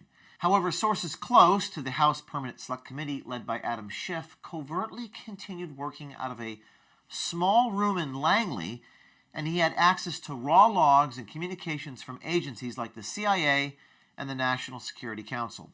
The first of the intelligence community's surveillance targets appeared to be a former Defense Intelligence Agency, that's DIA head, and would-be Trump National Security Advisor Michael Flynn. Another target was staffer George Papadopoulos. In 2018, HPFCI, the House Permanent Select Committee on Intelligence, released a 243-page report clearing Trump of allegations that he and his team colluded with Russia to interfere with the 2016 election. However, sources close to the House Permanent Select Committee led by Adam Schiff covertly continued working out of a small room in Langley, and he had access to raw logs and communications from agencies like the CIA and the National Security Council. The first of the intelligence community's surveillance targets appeared to be a former Defense Intelligence Agency, that's DIA head, and would-be Trump National Security Advisor Michael Flynn. Another target was staffer George Papadopoulos. In 2018, HPSCI, the House Permanent Select Committee on Intelligence, released a 243-page report clearing Trump of allegations that he and his team colluded with Russia to interfere with the 2016 election. However, sources close to the House Permanent Select Committee led by Adam Schiff covertly continued working out of a small room in Langley, and he had access to raw logs and communications from agencies like the CIA and the National Security Council. The first of the intelligence community's surveillance targets appeared to be a former Defense Intelligence Agency, that's DIA head, and would-be Trump National Security Advisor Michael Flynn. Another target was staffer George Papadopoulos. In 2018, HPSCI, the House Permanent Select Committee on Intelligence, released a 243-page report clearing Trump of allegations that he and his team colluded with Russia to interfere with the 2016 election. However, sources close to the House Permanent Select Committee led by Adam Schiff covertly continued working out of a small room in Langley, and he had access to raw logs and communications from agencies like the CIA and the National Security Council. The first of the intelligence community's surveillance targets appeared to be a former Defense Intelligence Agency, that's DIA head, and would-be Trump National Security Advisor Michael Flynn. Another target was staffer George Papadopoulos. In 2018, HPSCI, the House Permanent Select Committee on Intelligence, released a 243-page report clearing Trump of allegations that he and his team colluded with Russia to interfere with the 2016 election. However, sources close to the House Permanent Select Committee led by Adam Schiff covertly continued working out of a small room in Langley, and he had access to raw logs and communications from agencies like the CIA and the National Security Council. The first of the intelligence community's surveillance targets appeared to be a former Defense Intelligence Agency, that's DIA head, and would-be Trump National Security Advisor Michael Flynn. Another target was staffer George Papadopoulos. In 2018, HPSCI, the House Permanent Select Committee on Intelligence, released a 243-page report clearing Trump of allegations that he and his team colluded with Russia to interfere with the 2016 election. However, sources close to the House Permanent Select Committee led by Adam Schiff covertly continued working out of a small room in Langley, and he had access to raw logs and communications from agencies like the CIA and the National Security Council. The first of the intelligence community's surveillance targets appeared to be a former Defense Intelligence Agency, that's DIA head, and would-be Trump National Security Advisor Michael Flynn. Another target was staffer George Papadopoulos. In 2018, HPSCI, the House Permanent Select Committee on Intelligence, released a 243-page report clearing Trump of allegations that he and his team colluded with Russia to interfere with the 2016 election. However, sources close to the House Permanent Select Committee led by Adam Schiff covertly continued working out of a small room in Langley, and he had access to raw logs and communications from agencies like the CIA and the National Security Council. The first of the intelligence community's surveillance targets appeared to be a former Defense Intelligence Agency, that's DIA head, and would-be Trump National Security Advisor Michael Flynn. Another target was staffer George Papadopoulos. In 2018, HPSCI, the House Permanent Select Committee on Intelligence,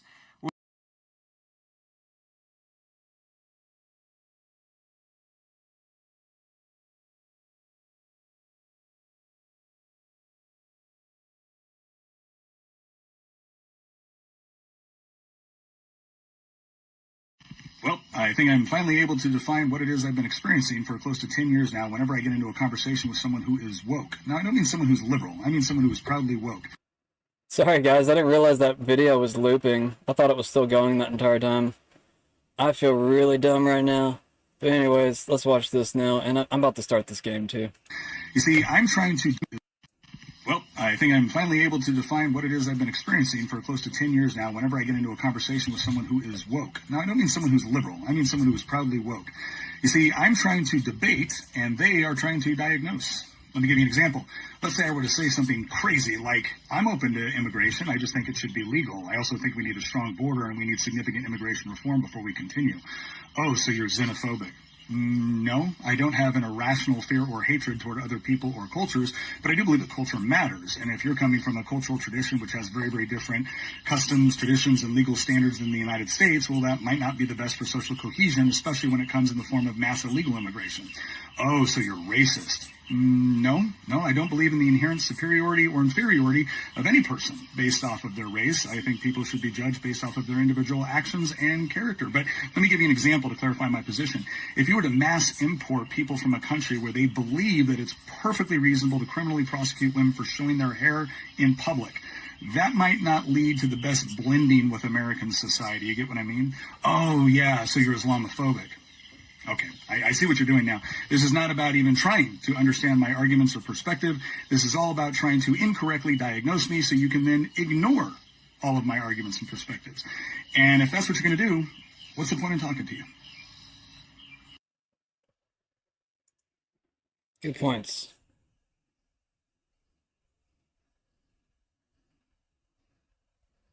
I thought that was actually from James O'Keefe. That's why I thought it was like a full video. I hate the looping videos, man. I wish you... Can you turn it off? Like, I think I've turned off autoplay, but... Entering the 12th month of training with Alex Jones from Sean B. Johnson. From Fat Man to, Hercules, I guess. I don't know what you'd call him. Some people call him Lex Luthor. I don't know who he looks like. I think he just looks like Alex Jones to me. He looks 10 times better, though. I mean, you can't deny it. What is he, 50 now? That's pretty good for 50. Kind of looks like, well, I don't want him to, I don't want it to go to his head or anything, but he looks a little bit like a Greek philosopher or something now. Which, it's not a bad thing. Not a bad thing. Maybe even, I don't know, I might even put him more in Northern Europe with some qualities in his face. I don't know. Maybe I'm wrong to think that, but I feel like he might have some Viking in him, maybe. Maybe. There's a big, I don't know what to really call it, controversy with the nose rings lately. I don't really understand why people are so against it. I mean, I think this one's actually decent. Compared to some of the more crude ones. I've also just kind of become adapted to it to some degree. Because it's been around for quite a few years now, if you've actually been paying attention. So, you do realize the more you fight this, the more that they're going to want to do it. So, don't fight it. Let them go through their little phase, and it will go away. And if it doesn't, maybe they'll hang even dumber shit off their noses and just prove how stupid they are.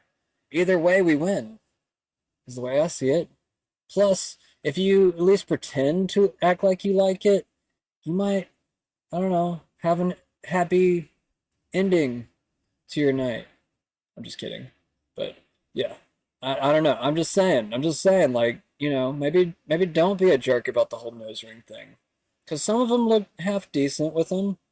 Some of them are completely stupid, and I agree with you. And yes, it is kind of like a weird symbolic sense towards, I guess, slavery or something. Bull rings, or to pull a bull, which it's a bull that's obviously, I guess, encaged to some degree. It's not like it's a free bull if it's got a nose ring. One good thing, though, with these nose rings is that it's not a full bull ring. It's not a full... I mean, some girls have them, but... some dudes, too. But, yeah, this is not a full bull ring. So, it does symbolize, in my opinion, a sense of detachment but you can assign your own symbolism.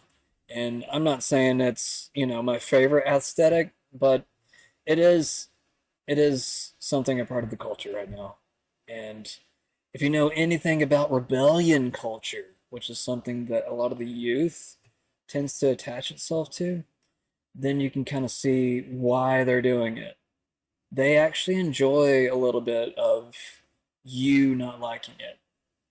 I don't know what it is about human psychology, but some people just get a huge rise of just pissing other people off. And I mean, I get it to some degree because I like to joke and prank people, but just never go too far. Like always have like a good line of humor with your prank. I mean, unless you're going to like reciprocate some type of reparation later to fix whatever the hell you caused, from the prank. But anyways, we should probably start this game. So a pro-choice judge in New Hampshire just gave unborn children federal rights. Yeah, the same people who screamed "My body, my choice" just walked into a federal court and asked a judge to protect unborn babies under the Constitution. Let's go ahead and break this down. So a class action lawsuit was filed to block Trump's executive order ending birthright citizenship for kids born to illegal immigrants. And the plaintiffs argued that it would cause irreparable harm to the unborn children of those immigrants, so they needed that legal protection right now. And Judge Joseph Latlanti said, yeah, sure. So he certified the case, and it explicitly includes unborn children in it. That means that for the first time ever in a federal courtroom, unborn babies were granted legal standing under the 14th Amendment. And whether the left meant to do it or not, that is a massive pro-life movement win. Because now we have a ruling out there that states that the government cannot harm the unborn because they are considered a person under the law. This isn't just semantics. This is precedent. And now the door is wide open for future lawsuits that protect the unborn, not just in immigration, but all across the board. And the irony of this all is this didn't even involve a single conservative. These were pro-abortion Democrats that are trying to stop Trump that just accidentally argued unborn children deserve constitutional protection. Y'all played yourselves. And I'm going to say this loud and for everybody to hear. Life begins at conception, and now so does legal protection of it. This was fun, y'all. Have a day. I was gonna get smaller. Get out of the way. Did I move that? No, I didn't. Good. Talking to myself.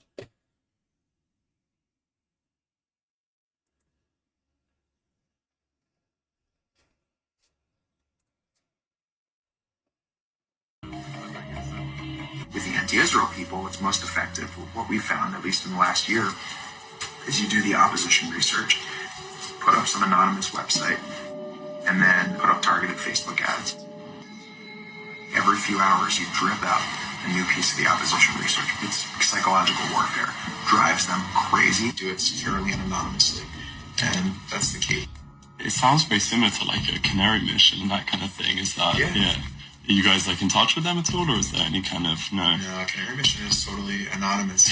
Yeah, it's hard to figure out who's behind it. Canary Mission is highly, highly effective. To the extent that we monitor the Students for Justice in Palestine and their allies. We're doing it better.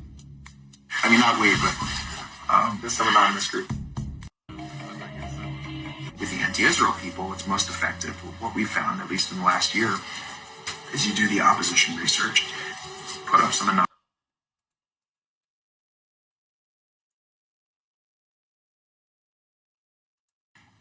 That's such old history, very easy to explain, but I don't want to waste your time by explaining it. But for years, I wouldn't talk to Jeffrey Epstein. I wouldn't talk because he did something that was inappropriate. He hired help. And I said, don't ever do that again. He stole people that worked for me. I said, don't ever do that again. He did it again. And I threw him out of the place, persona non grata. I threw him out, and that was it. I'm glad I did, if you want to know the truth. And by the way, I never went to the island, and Bill Clinton went there supposedly 28 times. I never went to the island, but Larry Summers, I hear, went there. He was the head of Harvard.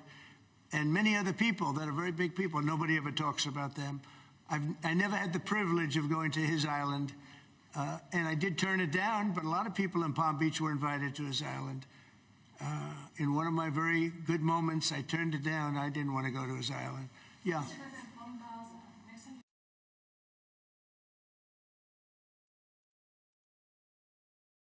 They tried to rig the election, and they got caught. And there should be very severe consequences for that. After what they did to me, and whether it's right or wrong, it's time to go after people. Obama's been caught directly. So people say, oh, you know, a group. It's not a group. It's Obama. His orders are on the paper. The papers are signed. The papers came right out of their office. They sent everything to be highly classified. Well, the highly classified's been released. And what they did in 2016 and in 2020 is very criminal. It's criminal at the highest level. From your perspective, who should the DOJ target as part of their investigation? What specific figures in the Obama administration? Well, based on what I read, and I read pretty much what you read, it would be President Obama. He started it. And Biden was there with him. And Comey was there. And Clapper, the whole group was there. Brennan, if you look at those papers, they have them stone cold, and it was President Obama. It wasn't lots of people all over the place. It was them too. But the leader of the gang was President Obama, Barack Hussein Obama. Have you heard of him? He's guilty. It's not a question. You know, I like to say. Just gonna stop it right there. Let's get into the game, guys.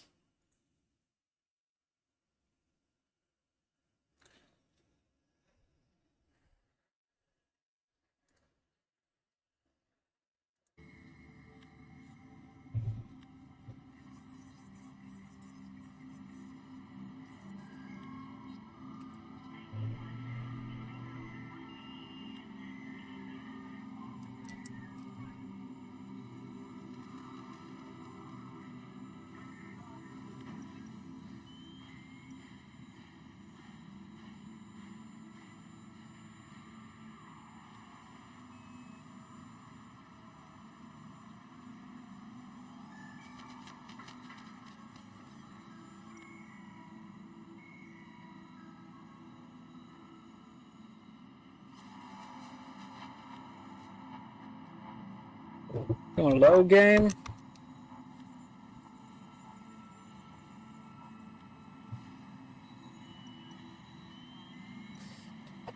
What are we doing?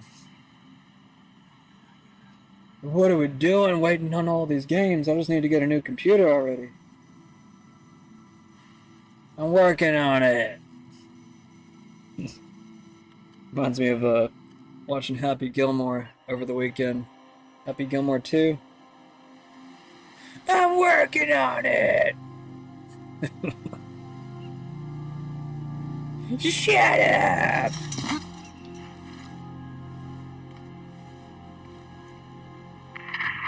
Consider this your 10-second initiation, Retro. Your mission, should you choose to accept it, is to bypass Bloom security doors and get inside. Then find and erase your personal CTOS profile. Whatever they have on me, it's all bullshit, and I'm sick of getting harassed for it. All the more reason for a purge. We'll be watching. Try to keep up.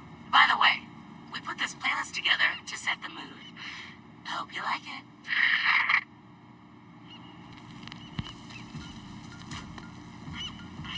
As long as it's not copyrighted music.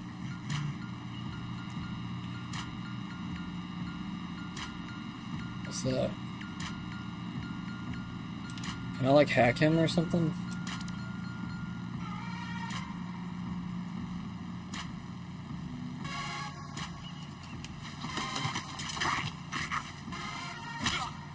What the hell is that? A yo-yo?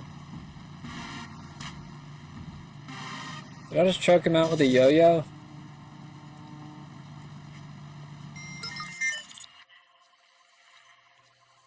Yeah, this is what I remember about this game.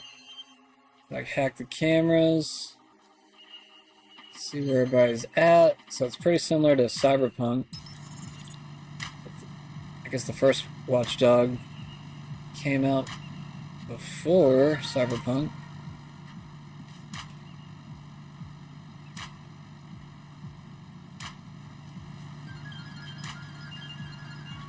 Where am I supposed to go? Am I supposed to go down there?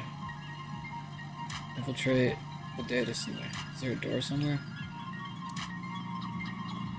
Huh.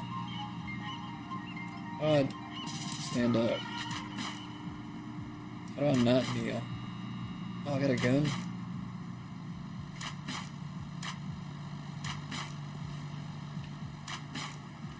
What am I supposed to do? Infiltrate the data center. Am I supposed to climb a wall or something? Do I get on there? I don't see a ladder or nothing. Or I die. Or hurt myself real bad.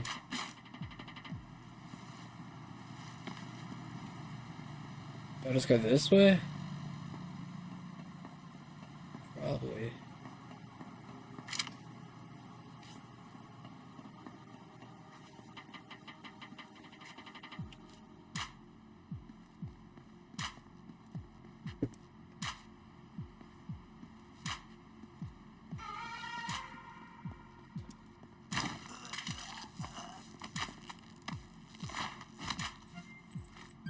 Kind of weird that I can't pick up the body and move it.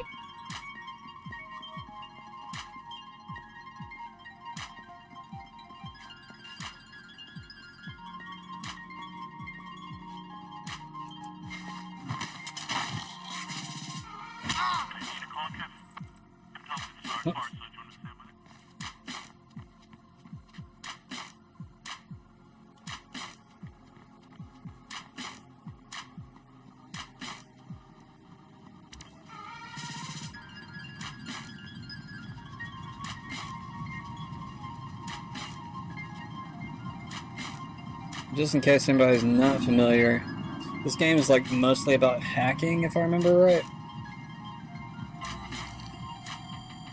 Hack to open or close. How do I hack it?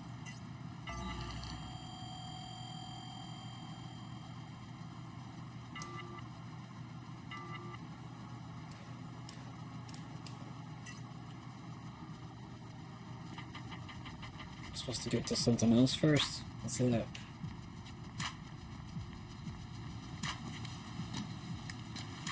This is a shitty playlist. I thought it was gonna be something halfway decent. This sucks.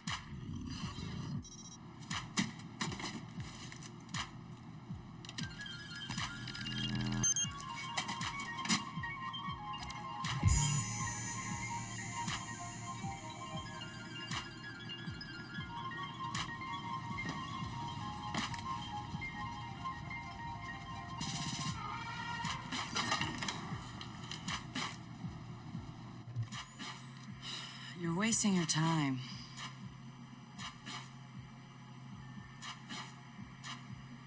He's not in. Gotcha. So that's him. He's got a gun. Is that a problem? Well, problems are why you keep me around, right? Time him. I'm curious. Too late. He's in. Already? I have no idea. No synonyms either. Give me a real answer. I'm just not that into aliens or video games. It's not just any alien. It's oh come on. Anyone else having a problem with their phone? Oh god! Oh god! Oh yeah, it's one of those big ass knuckle things. I haven't seen one of those in years. Who is he? It's retro. The home domain I kind of want one of those. I haven't seen one of those in a really long time. They were big for like a minute and they disappeared.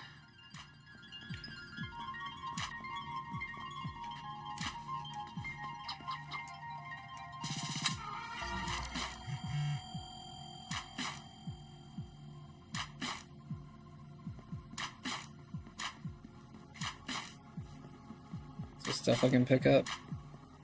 Is it one of those games? No. Is it one of those games that come with everything that I need? Oh, I was trying to go through a glass door.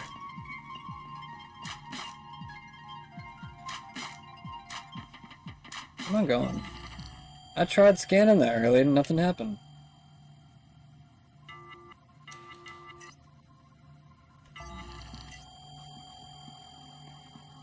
The access key's up there. How do I get up there?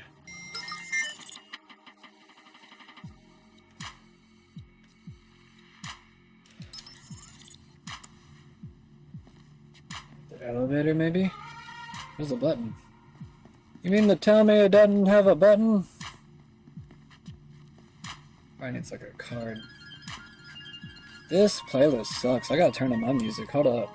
Hold up, guys. This music sucks. I gotta turn it off. I thought, like, I don't know. I thought since we had, like, a black dude as our main character, we'd probably have some decent music in this game, but it's kind of sucks so far. So I'm gonna start up some music.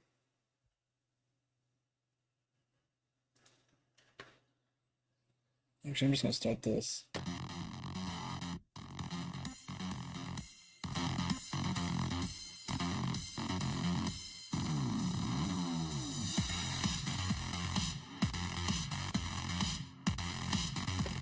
Let me close out some of these windows.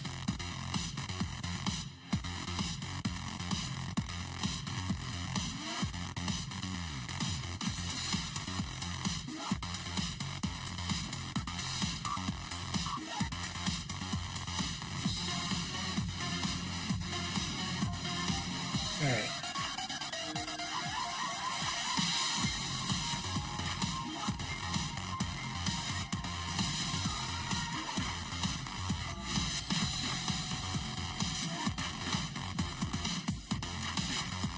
I don't know how to get up there.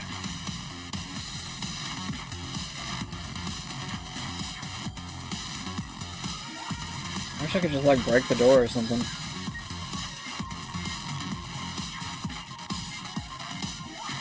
I'm stuck in this room. Toggle net hack. Hold up.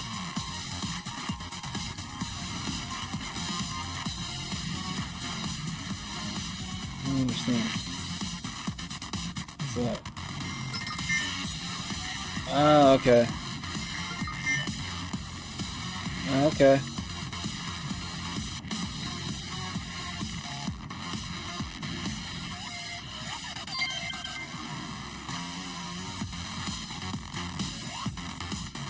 Get it? Okay.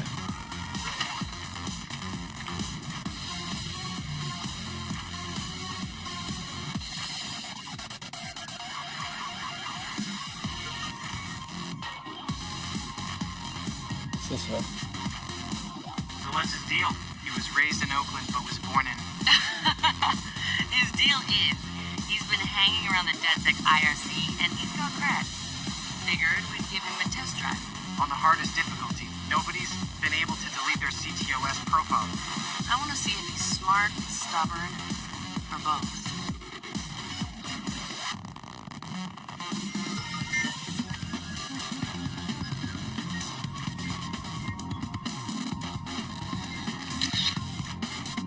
You can take pictures?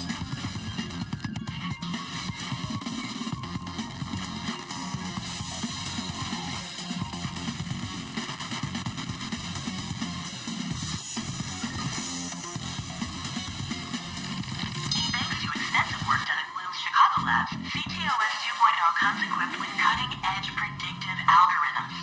CTOS does not simply maintain a routine in its smart city. Not only is it analyzing and reacting to data, it will make important decisions based on an assessment of possible outcomes. With visibility points throughout the city and a network of millions of CTOS-enabled devices, the software has unprecedented knowledge at its disposal, and it's growing smarter by the day.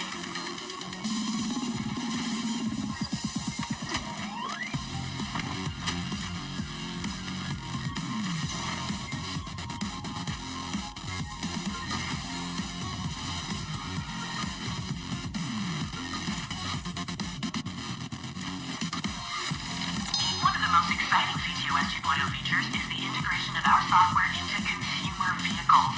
By brokering deals with the top auto insurance providers, we can offer large discounts to responsible drivers. Car owners will voluntarily install CTOS devices to help us monitor traffic, help with law enforcement, and to provide emergency services. With CTOS 2.0, you can expect less speeding, less traffic congestion and fewer accidents. And in the case of a major emergency, the CTOS can be granted limited control over the car itself. Oh shit.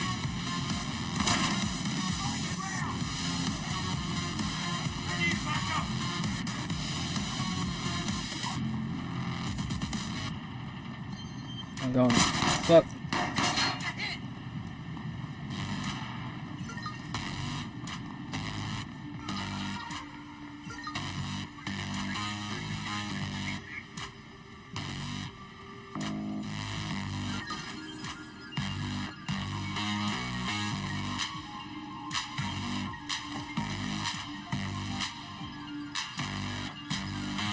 Okay, I can.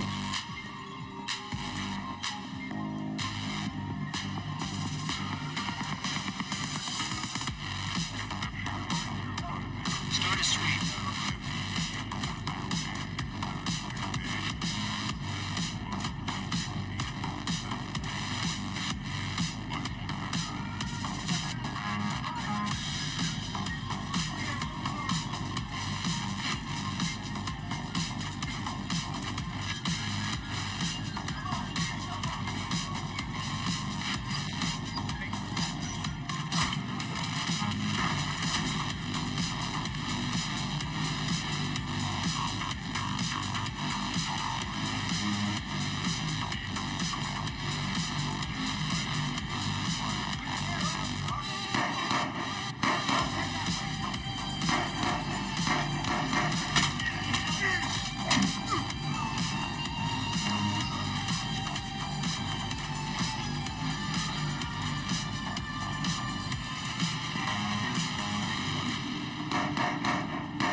CTOS tagged him as the prime suspect in a high-tech burglary, so...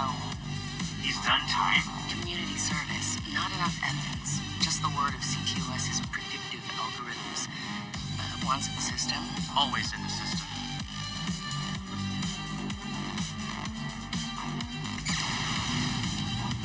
Holy shit! He went for it. You won't have much time before the backups kick in.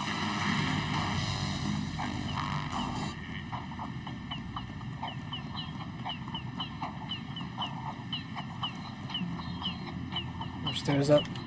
Fuck.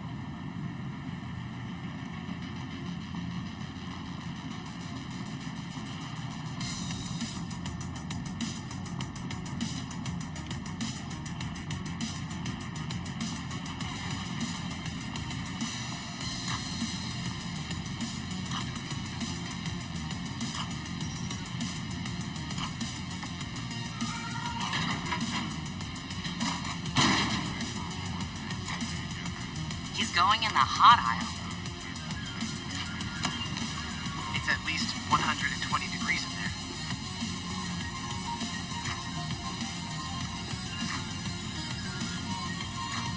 Give the man props. He's going the mile.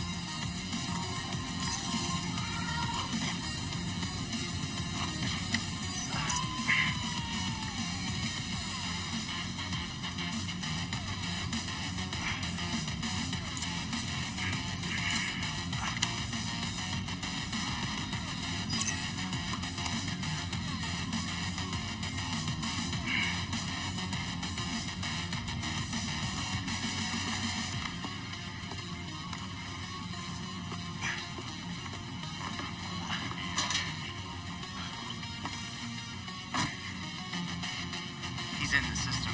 Nobody's gotten that far. This is like the secret cow level.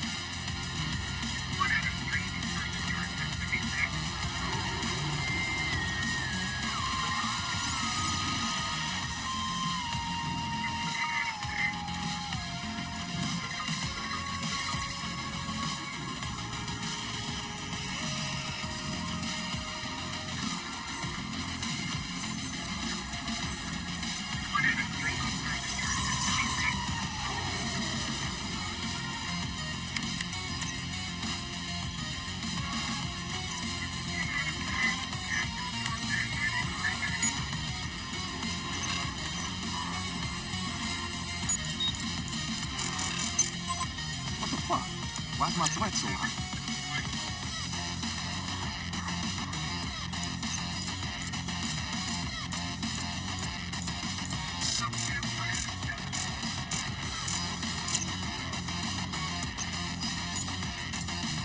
This is bullshit.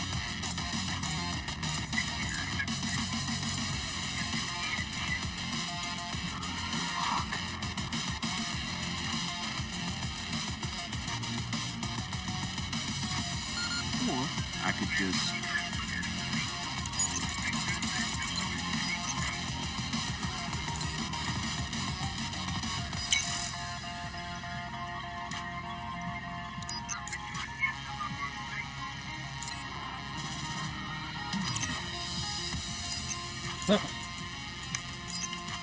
Get rid of his record. Just gonna drop a little backdoor into the system so I can get back inside later. Sorry, Bloom. We got unfinished business. He's heading out. Bag him. Yeah. Ethan's on call. We got an intruder. Lock down the exit and send someone to check him out.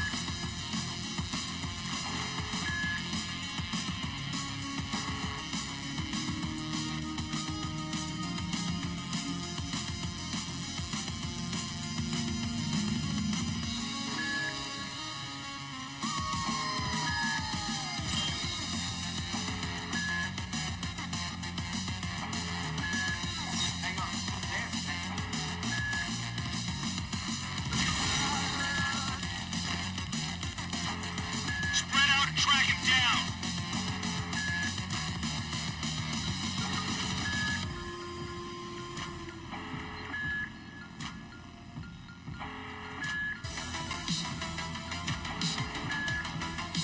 Am I supposed to go this way?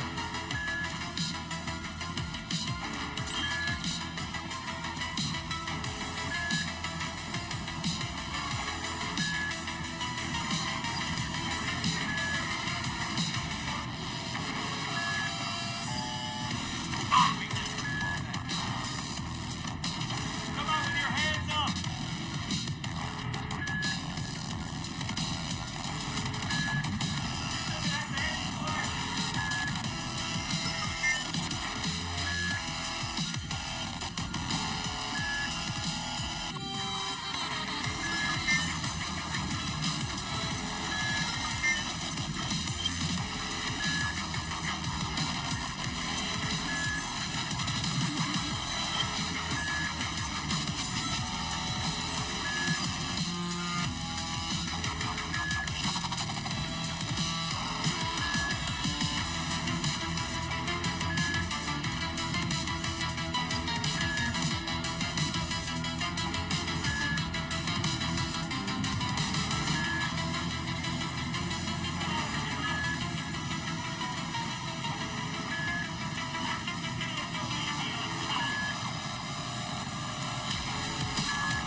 Is this one of those games I can't pause? Shit, my screen, man. I see like Ubisoft shit that's on my screen. It won't go away. Any cameras in here?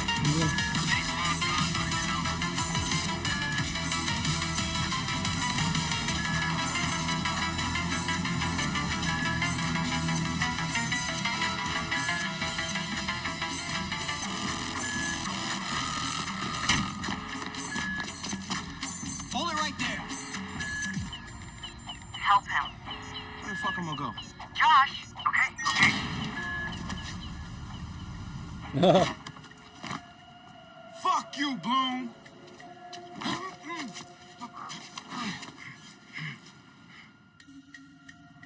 In 2013, Damn, we almost Chicago made it. realized the promise of smart cities with CTOS, a citywide operating system merging big data with surveillance, security, and transit programs.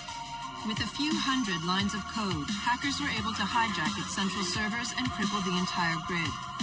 Many believed the attack would be a killing blow for smart city development. They were wrong. Coordinated from the heart of Silicon Valley, CTOS 2.0 has been implemented across the United States, ushering in the Internet of Things.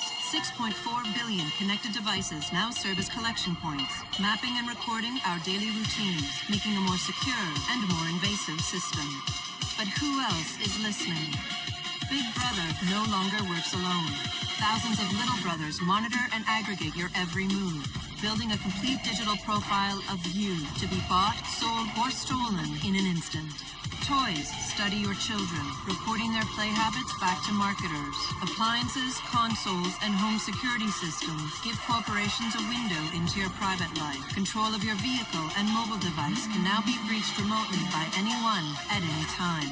You may think that you are immune or underestimate the risk, but your digital shadow is already compromised. Insurance companies use algorithms to monitor your life habits and limit or deny coverage. Health providers determine if your cancer is worth treating. Search results and news feeds are skewed to bias mood and influence your vote, engineering social uprisings on a massive scale. You are now less valuable than the data you produce. This is the new reality. Going dark is no longer an option. With threats to personal freedom rising, many are stepping forward. Whistleblowers, activists, and hackers have drawn their battle lines, putting the establishment on watch. But are they threats themselves, or have they become freedom's last line of defense? Freedom's last line of defense.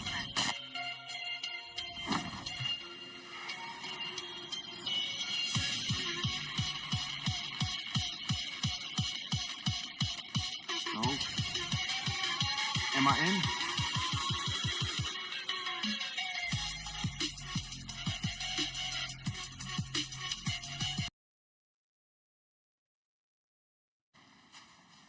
Welcome to DedSec.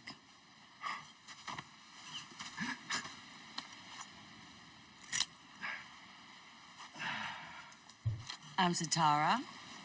This sweetheart is Josh, aka Hot Sauce. Yo, your hot sauce? Yo, man, I loved your frat house hat. Real talk. Thanks. This weirdo's Wrench. The needs of the many. And this Casanova is Horatio. What's up, brother? What's up, man? It's the crew, huh? Took y'all long enough to come get me. Shit. You saw Bloom's bullshit. CTOS isn't just regulating infrastructure. The amount of personal data that thing is collecting is fucking mind-blowing. Yeah. It's Big Brother and Little Brother all rolled up into one. Huh? Sees everything you do and tells on you. Thank you, Josh. So what's the fix? Sledgehammers and fire. No, sledgehammers on fire. All of that data in one place means they can reject your fucking application before you click on it. Congratulations, you have been pre-rejected for our credit card. Or your house, or your insurance. That's not even the worst case scenario. All that data in the hands of the government, they'll arrest you for shit before you even do it. Yeah, I've been there. Now I fucking know why. Man, fuck it! Fuck it, man. We're hackers. We outthink, we out dare. I say we tear down the fucking wall. Hey, show everyone what Bloom's up to, man. Show the world that their personal data is being used to rob them of their fucking freedoms. Fuck.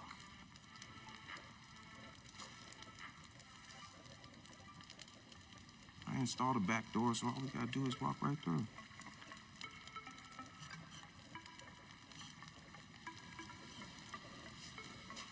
Hold on. What? We installed the back door, so all we have to do is walk through. Bingo.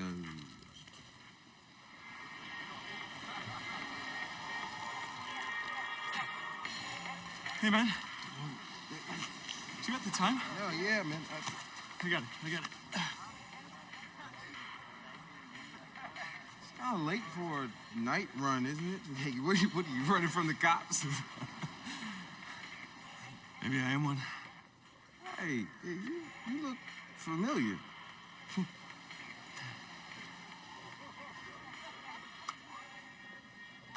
Have a good party. That's not sus. King, this motherfucker. Uh, I'm gonna go have a goddamn good time.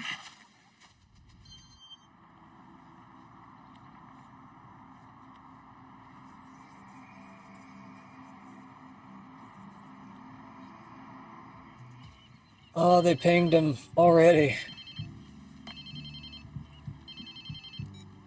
What is that supposed to mean? Hello? Whose phone is this? It's your new phone. Where's my phone? In the ocean, where you threw it, I think. I don't remember. I was pretty smashed. Look, meet us at the hackerspace.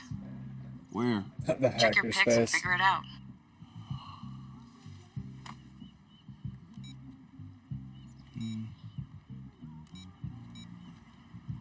I don't know if I would call it the hackerspace.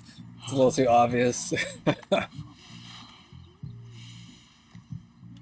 Call it the rat's nest or something like that. I don't know. Yo, whose place am I in?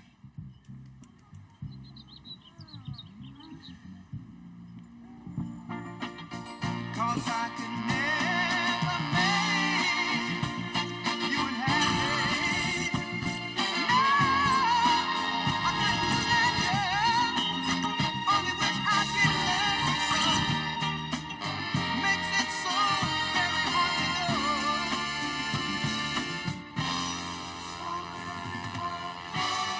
Cause I love you so.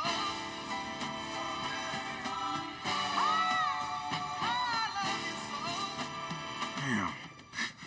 I guess I was lit, huh? Like Mardi Gras. Go get yourself something to wear, and I'll tell you where to go next. Oh, and you'll This need your music's phone ready alright. for operations. So hit the store and download your apps before you get here. Damn, walk of shame on my first day. Can I ride the boats? I really want to get in a boat.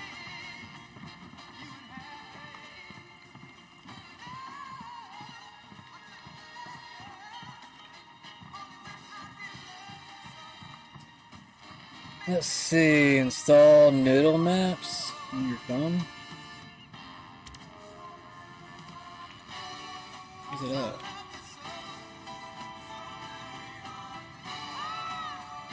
I don't know.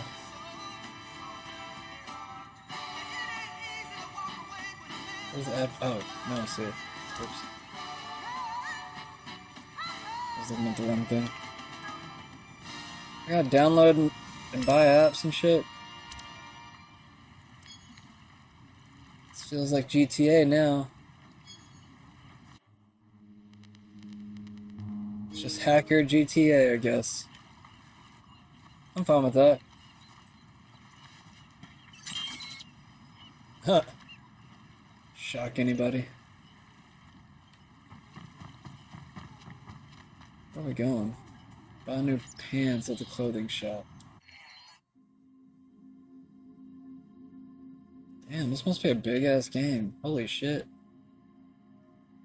Oh, this is not that big, but it's still pretty big. Cool, cool. Anyways, where's the clothing store at?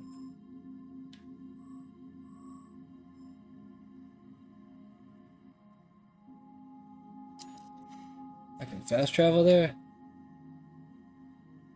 That's weird that it already lets me do that. I'm not gonna waste any time. Let's do it. Give me some pants, man.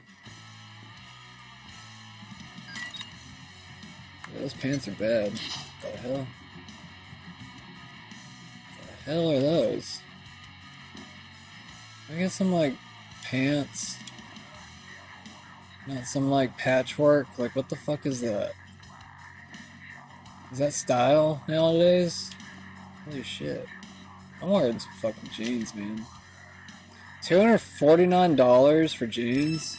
Who does that? How much money I got? What is this Ubisoft shit on my screen? Get off my screen, damn it. Don't go away. Go away. Go away. No. Shift F2. Okay. What happens now? Nothing happens. I pressed it. Okay. Still won't go away. I can't see like a chunk of my screen because of like some stupid Ubisoft screen won't go away. All right, Satara, so where you at? Sending you the location and the passcode for the door. Gain followers.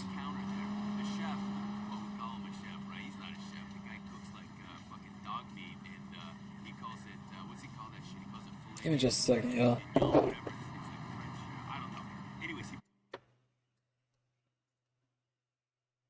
I just realized something.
Okay, go back.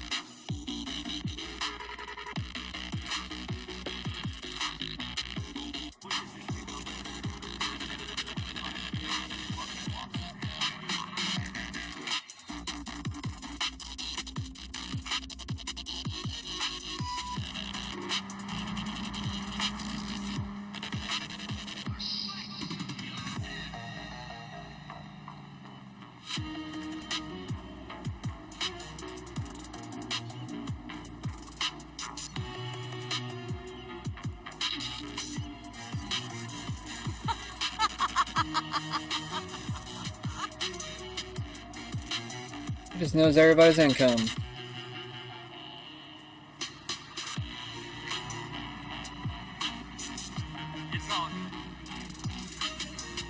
I steal cars?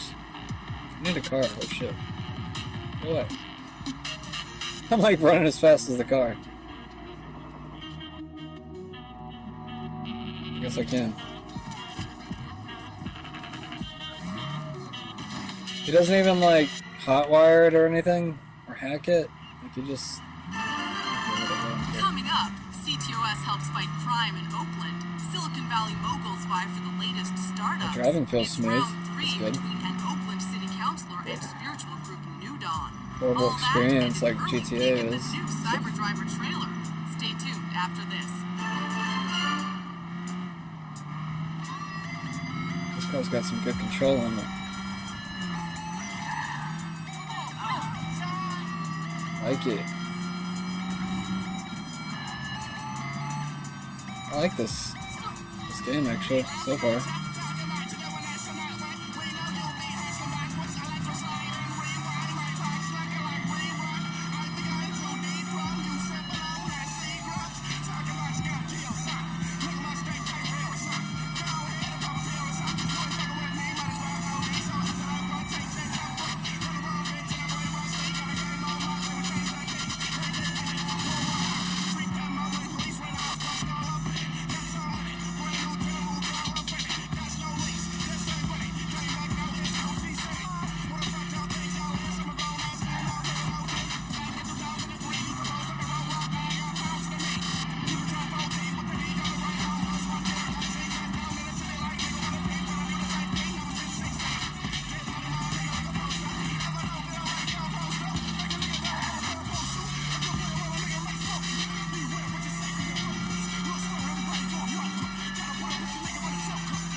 Hold up 1 second. I think I got two different things of music going.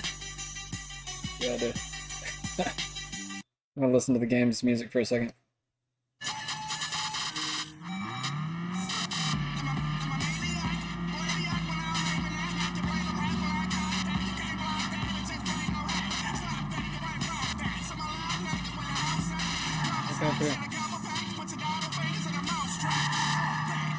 Yeah. Oh, man. Look at up there. I got way up there. Got my way, y'all.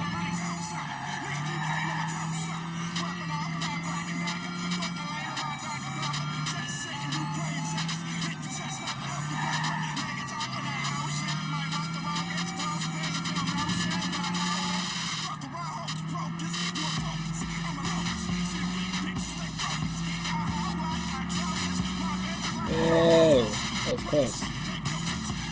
Man, this thing's got some really good control on it. I'm glad the other drivers aren't like too retarded.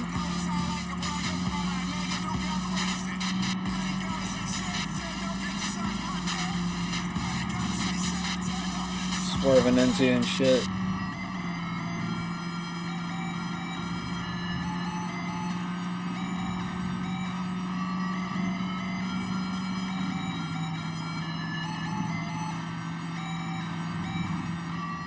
Alright. How do I turn off this music?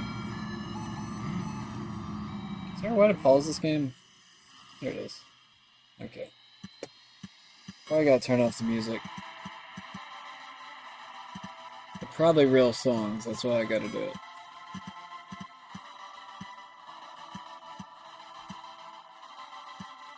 Turning off the music. I don't know why it didn't turn off yet, but maybe... There it goes. Let me turn on this music. I gotta rap with my music so I don't get flagged on YouTube. I'm not even on YouTube at the moment. Will be later, probably.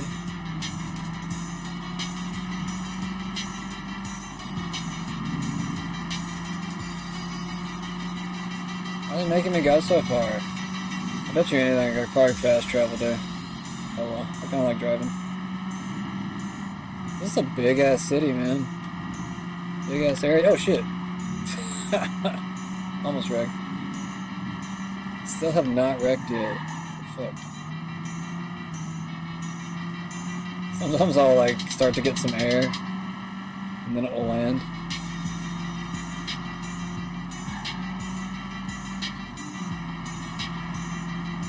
This is cool. Actually kind of feels like a real city.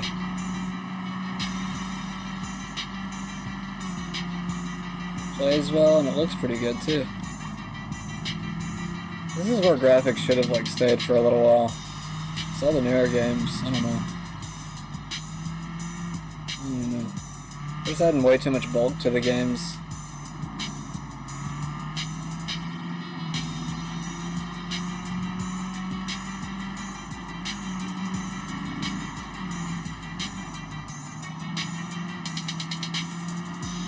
They're like twice the size they used to be now.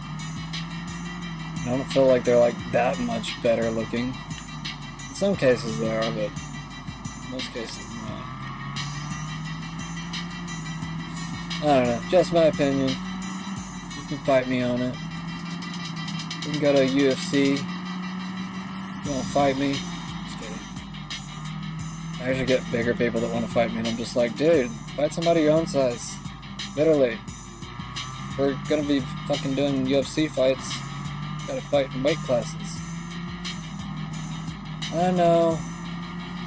I did it the fun way back in the day, but now we do it more legitimately. You gotta be near my weight if you want to fight me. Legally, at least. Alright, what is this?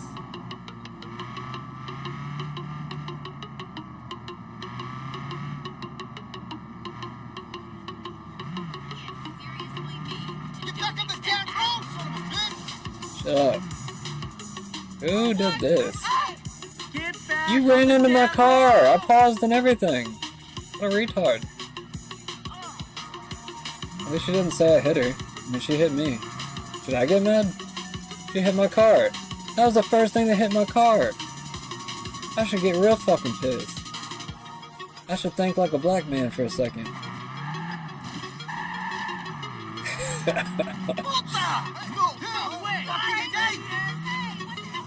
How do I get in this place?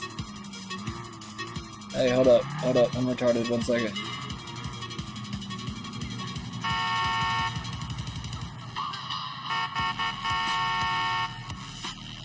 Don't get mad at me. Don't let me get out of the way.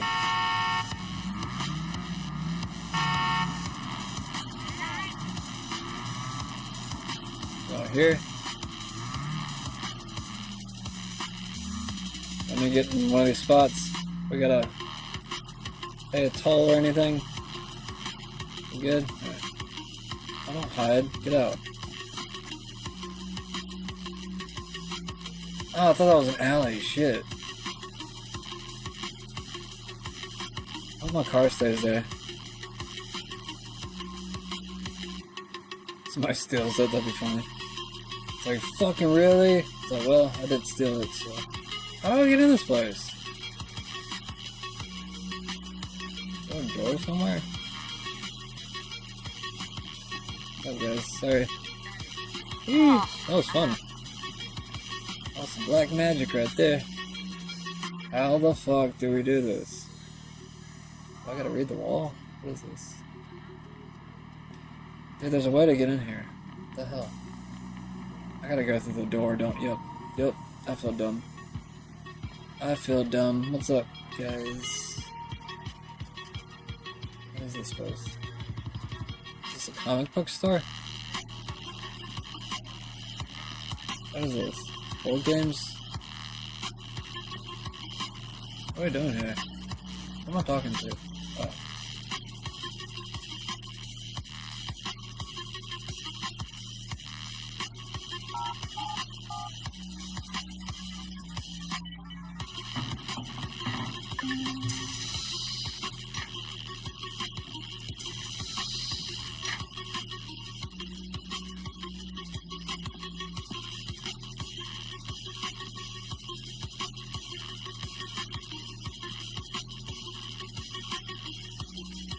Yo! Finally. So Josh and I spoke, and fucking over Bloom has been a long-standing project. All right, you need two things to take down Bloom. You need to get people to rally behind your cause to separate you from the trolls. And we need bots, and a lot of them to handle the data CTOS is processing. Josh. We spent all night modifying our app so you can get followers to download the app and we can use their processing power for the cause. This is happening? It's really happening? Yeah, man, this is happening. You better get to it. Hell yeah, man! Barbarians are at the gate ready to bust some Roman heads. Yeah, we're gonna focus on some high-profile ops, playing for exposure and laughs to get people to download our app. All right? Don't worry.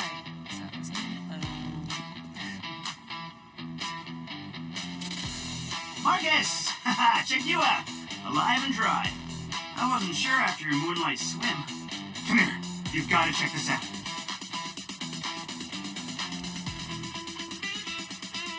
Behold, our very own open source research app. So, like, all of us here pool vulnerabilities that we find, and we encourage everyone to share their work, their research, etc.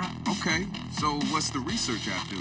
Widen our skill set, make us irresistible to the gender of our choice. What, so it's like a I know Kung Fu kind of deal? If Kung Fu was a gender and not so 1999, absolutely.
So we've been looking at this new guy, calls himself Retro. I like his style. Spent some time in Oakland. In fact, that's where he earned some of his hacker cred. I read everything I could about him. Behold, the wonders of technology. A 3D printer? This is the army of printers. It is capable of pumping out an arsenal of little weapons found. Seriously? Yep. Once you master it, voila! Hipster merchant of death. All good, except I'm no hipster. You keep telling yourself that. Now try to make something. But don't, Rosa. Lies everywhere. You keep telling yourself that. Get word about to it. The original Chicago DedSec has coordinated operations. Everybody mostly working towards the same goal.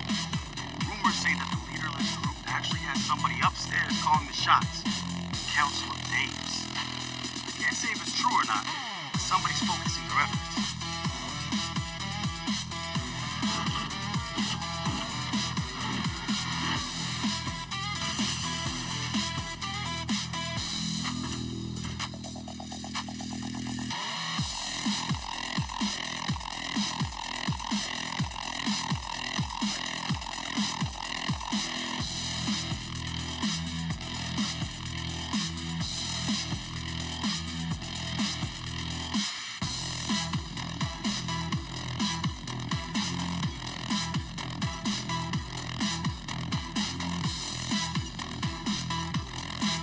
There's no only option.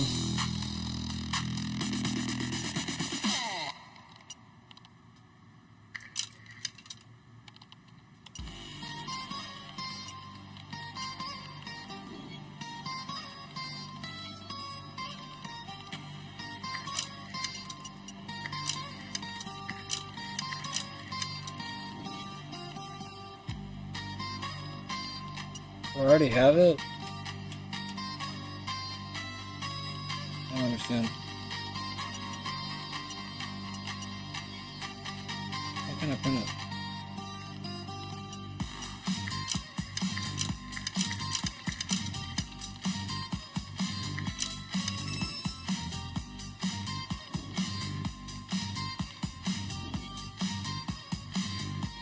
Print any weapon.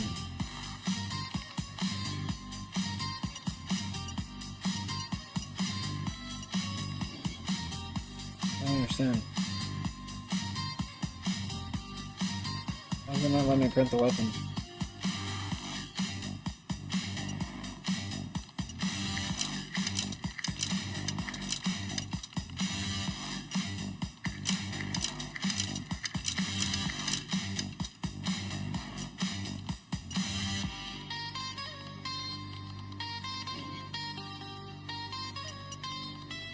Oh, wait. Oh, that's what I'm supposed to do, okay.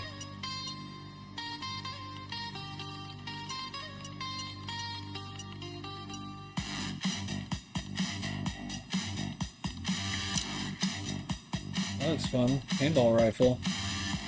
Non-lethal assault rifle. I don't want that. Hold up.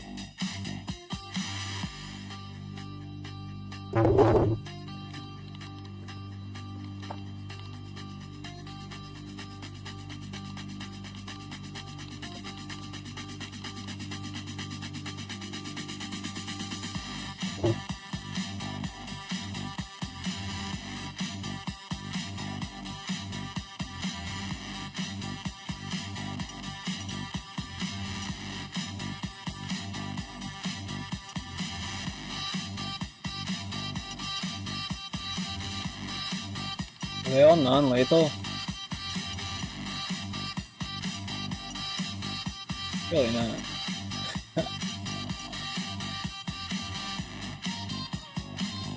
Goodbye World Shotgun.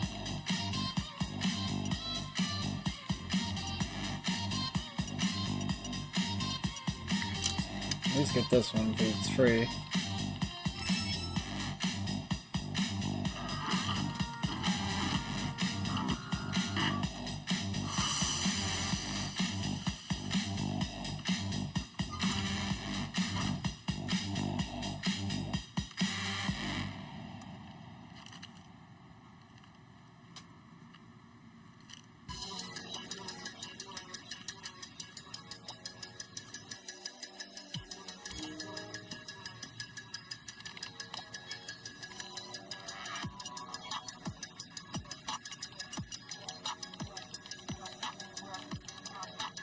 Or not.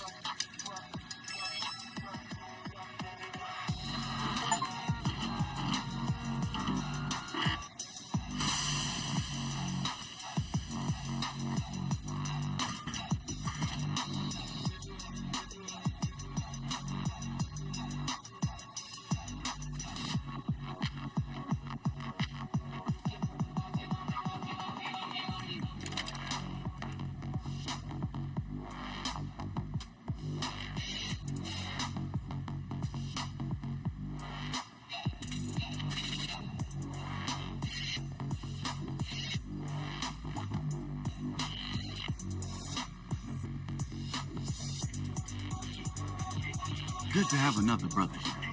Good to be here, man. Are you all hackers? Yeah, kind of a basic requirement to get invited into the hacker space. But we all have our specialties, like Josh over there. Always building shit that shouldn't work. Man, he's trying to build this big-ass drone. And Wrench, good engineer too. But better at breaking shit apart. And yo, Satara? Sis got skills as an artist and a graphic designer. Without her, DedSec's walking around without a face or voice. What about you? What's your superpower? Tactical coordinator or cat herder. Take your pick.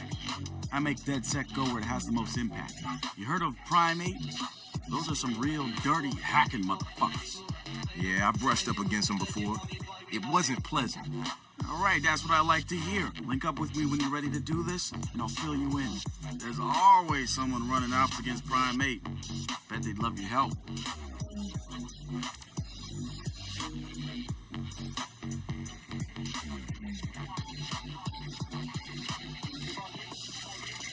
It's something, right? This whole place is something. We used to keep track of news feeds on here, but now it's our follower log. So it knows if we're trending? No. It's based on hard values. How many people downloaded our app, how much processing power we have access to, you know. Nice. And, speaking of which, we're downloading the DedSec app into your phone as we speak. When it's ready, open it up, click the suggested op, and hit the park outside so we can test it. Sounds good. One more thing. I put a reminder on your phone so you remember what we're gunning for. Get enough processing power to take down Blue.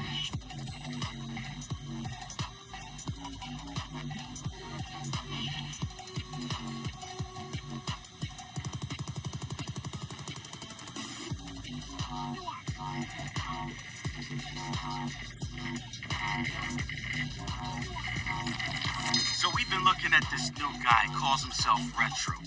I like him.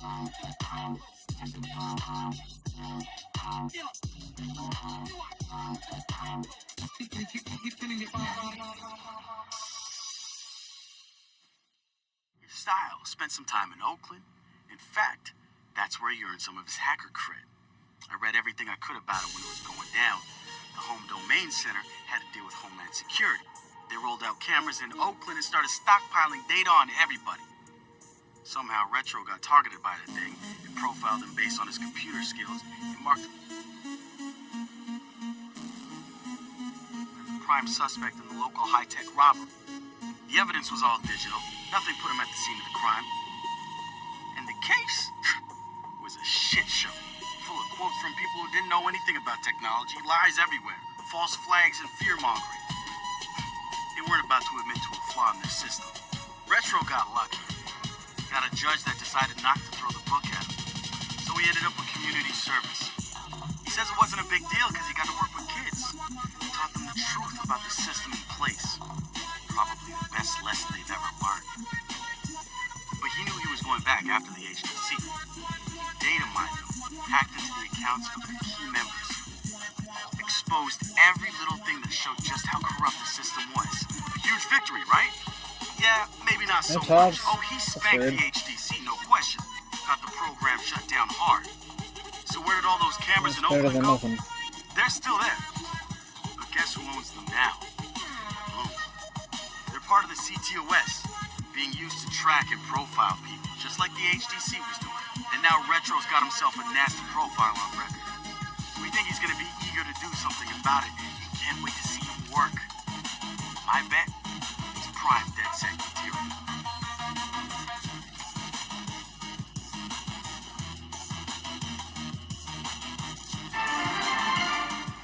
Coming up after the break, we'll be sitting down with a former street artist.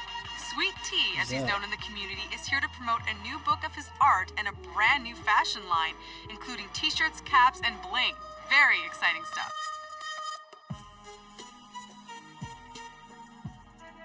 How do I save? Does it have an autosave?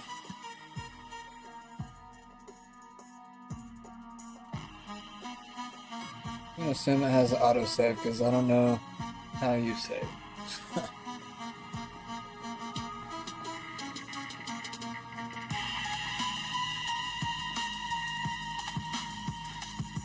Well, I might just stop right here for tonight then.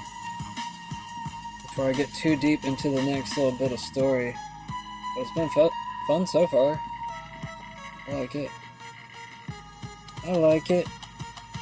It feels a little bit more fast-paced than the first game, but it was like a 40-year-old white dude, I think, in the last game. So this guy's probably like, I don't know, maybe 30s or something. I think he's a lot more agile, which is good. I like it. Gets around a lot faster. Feels more like Assassin's Creed with hacking. Which I haven't heard that this game might be tied to the Assassin's Creed series. That this might be like a more modern version. But I don't know. I don't know for sure. Fact check me on that, please. I would like to actually know. So if you want to argue about it, please do. I might learn something. Anyways, I appreciate you all for stopping by. If you liked the video, please like. If you're new to the channel, go ahead and follow. And if we're lucky, I'll be on sometime here tomorrow. Y'all have a beautiful, blessed evening. Good night.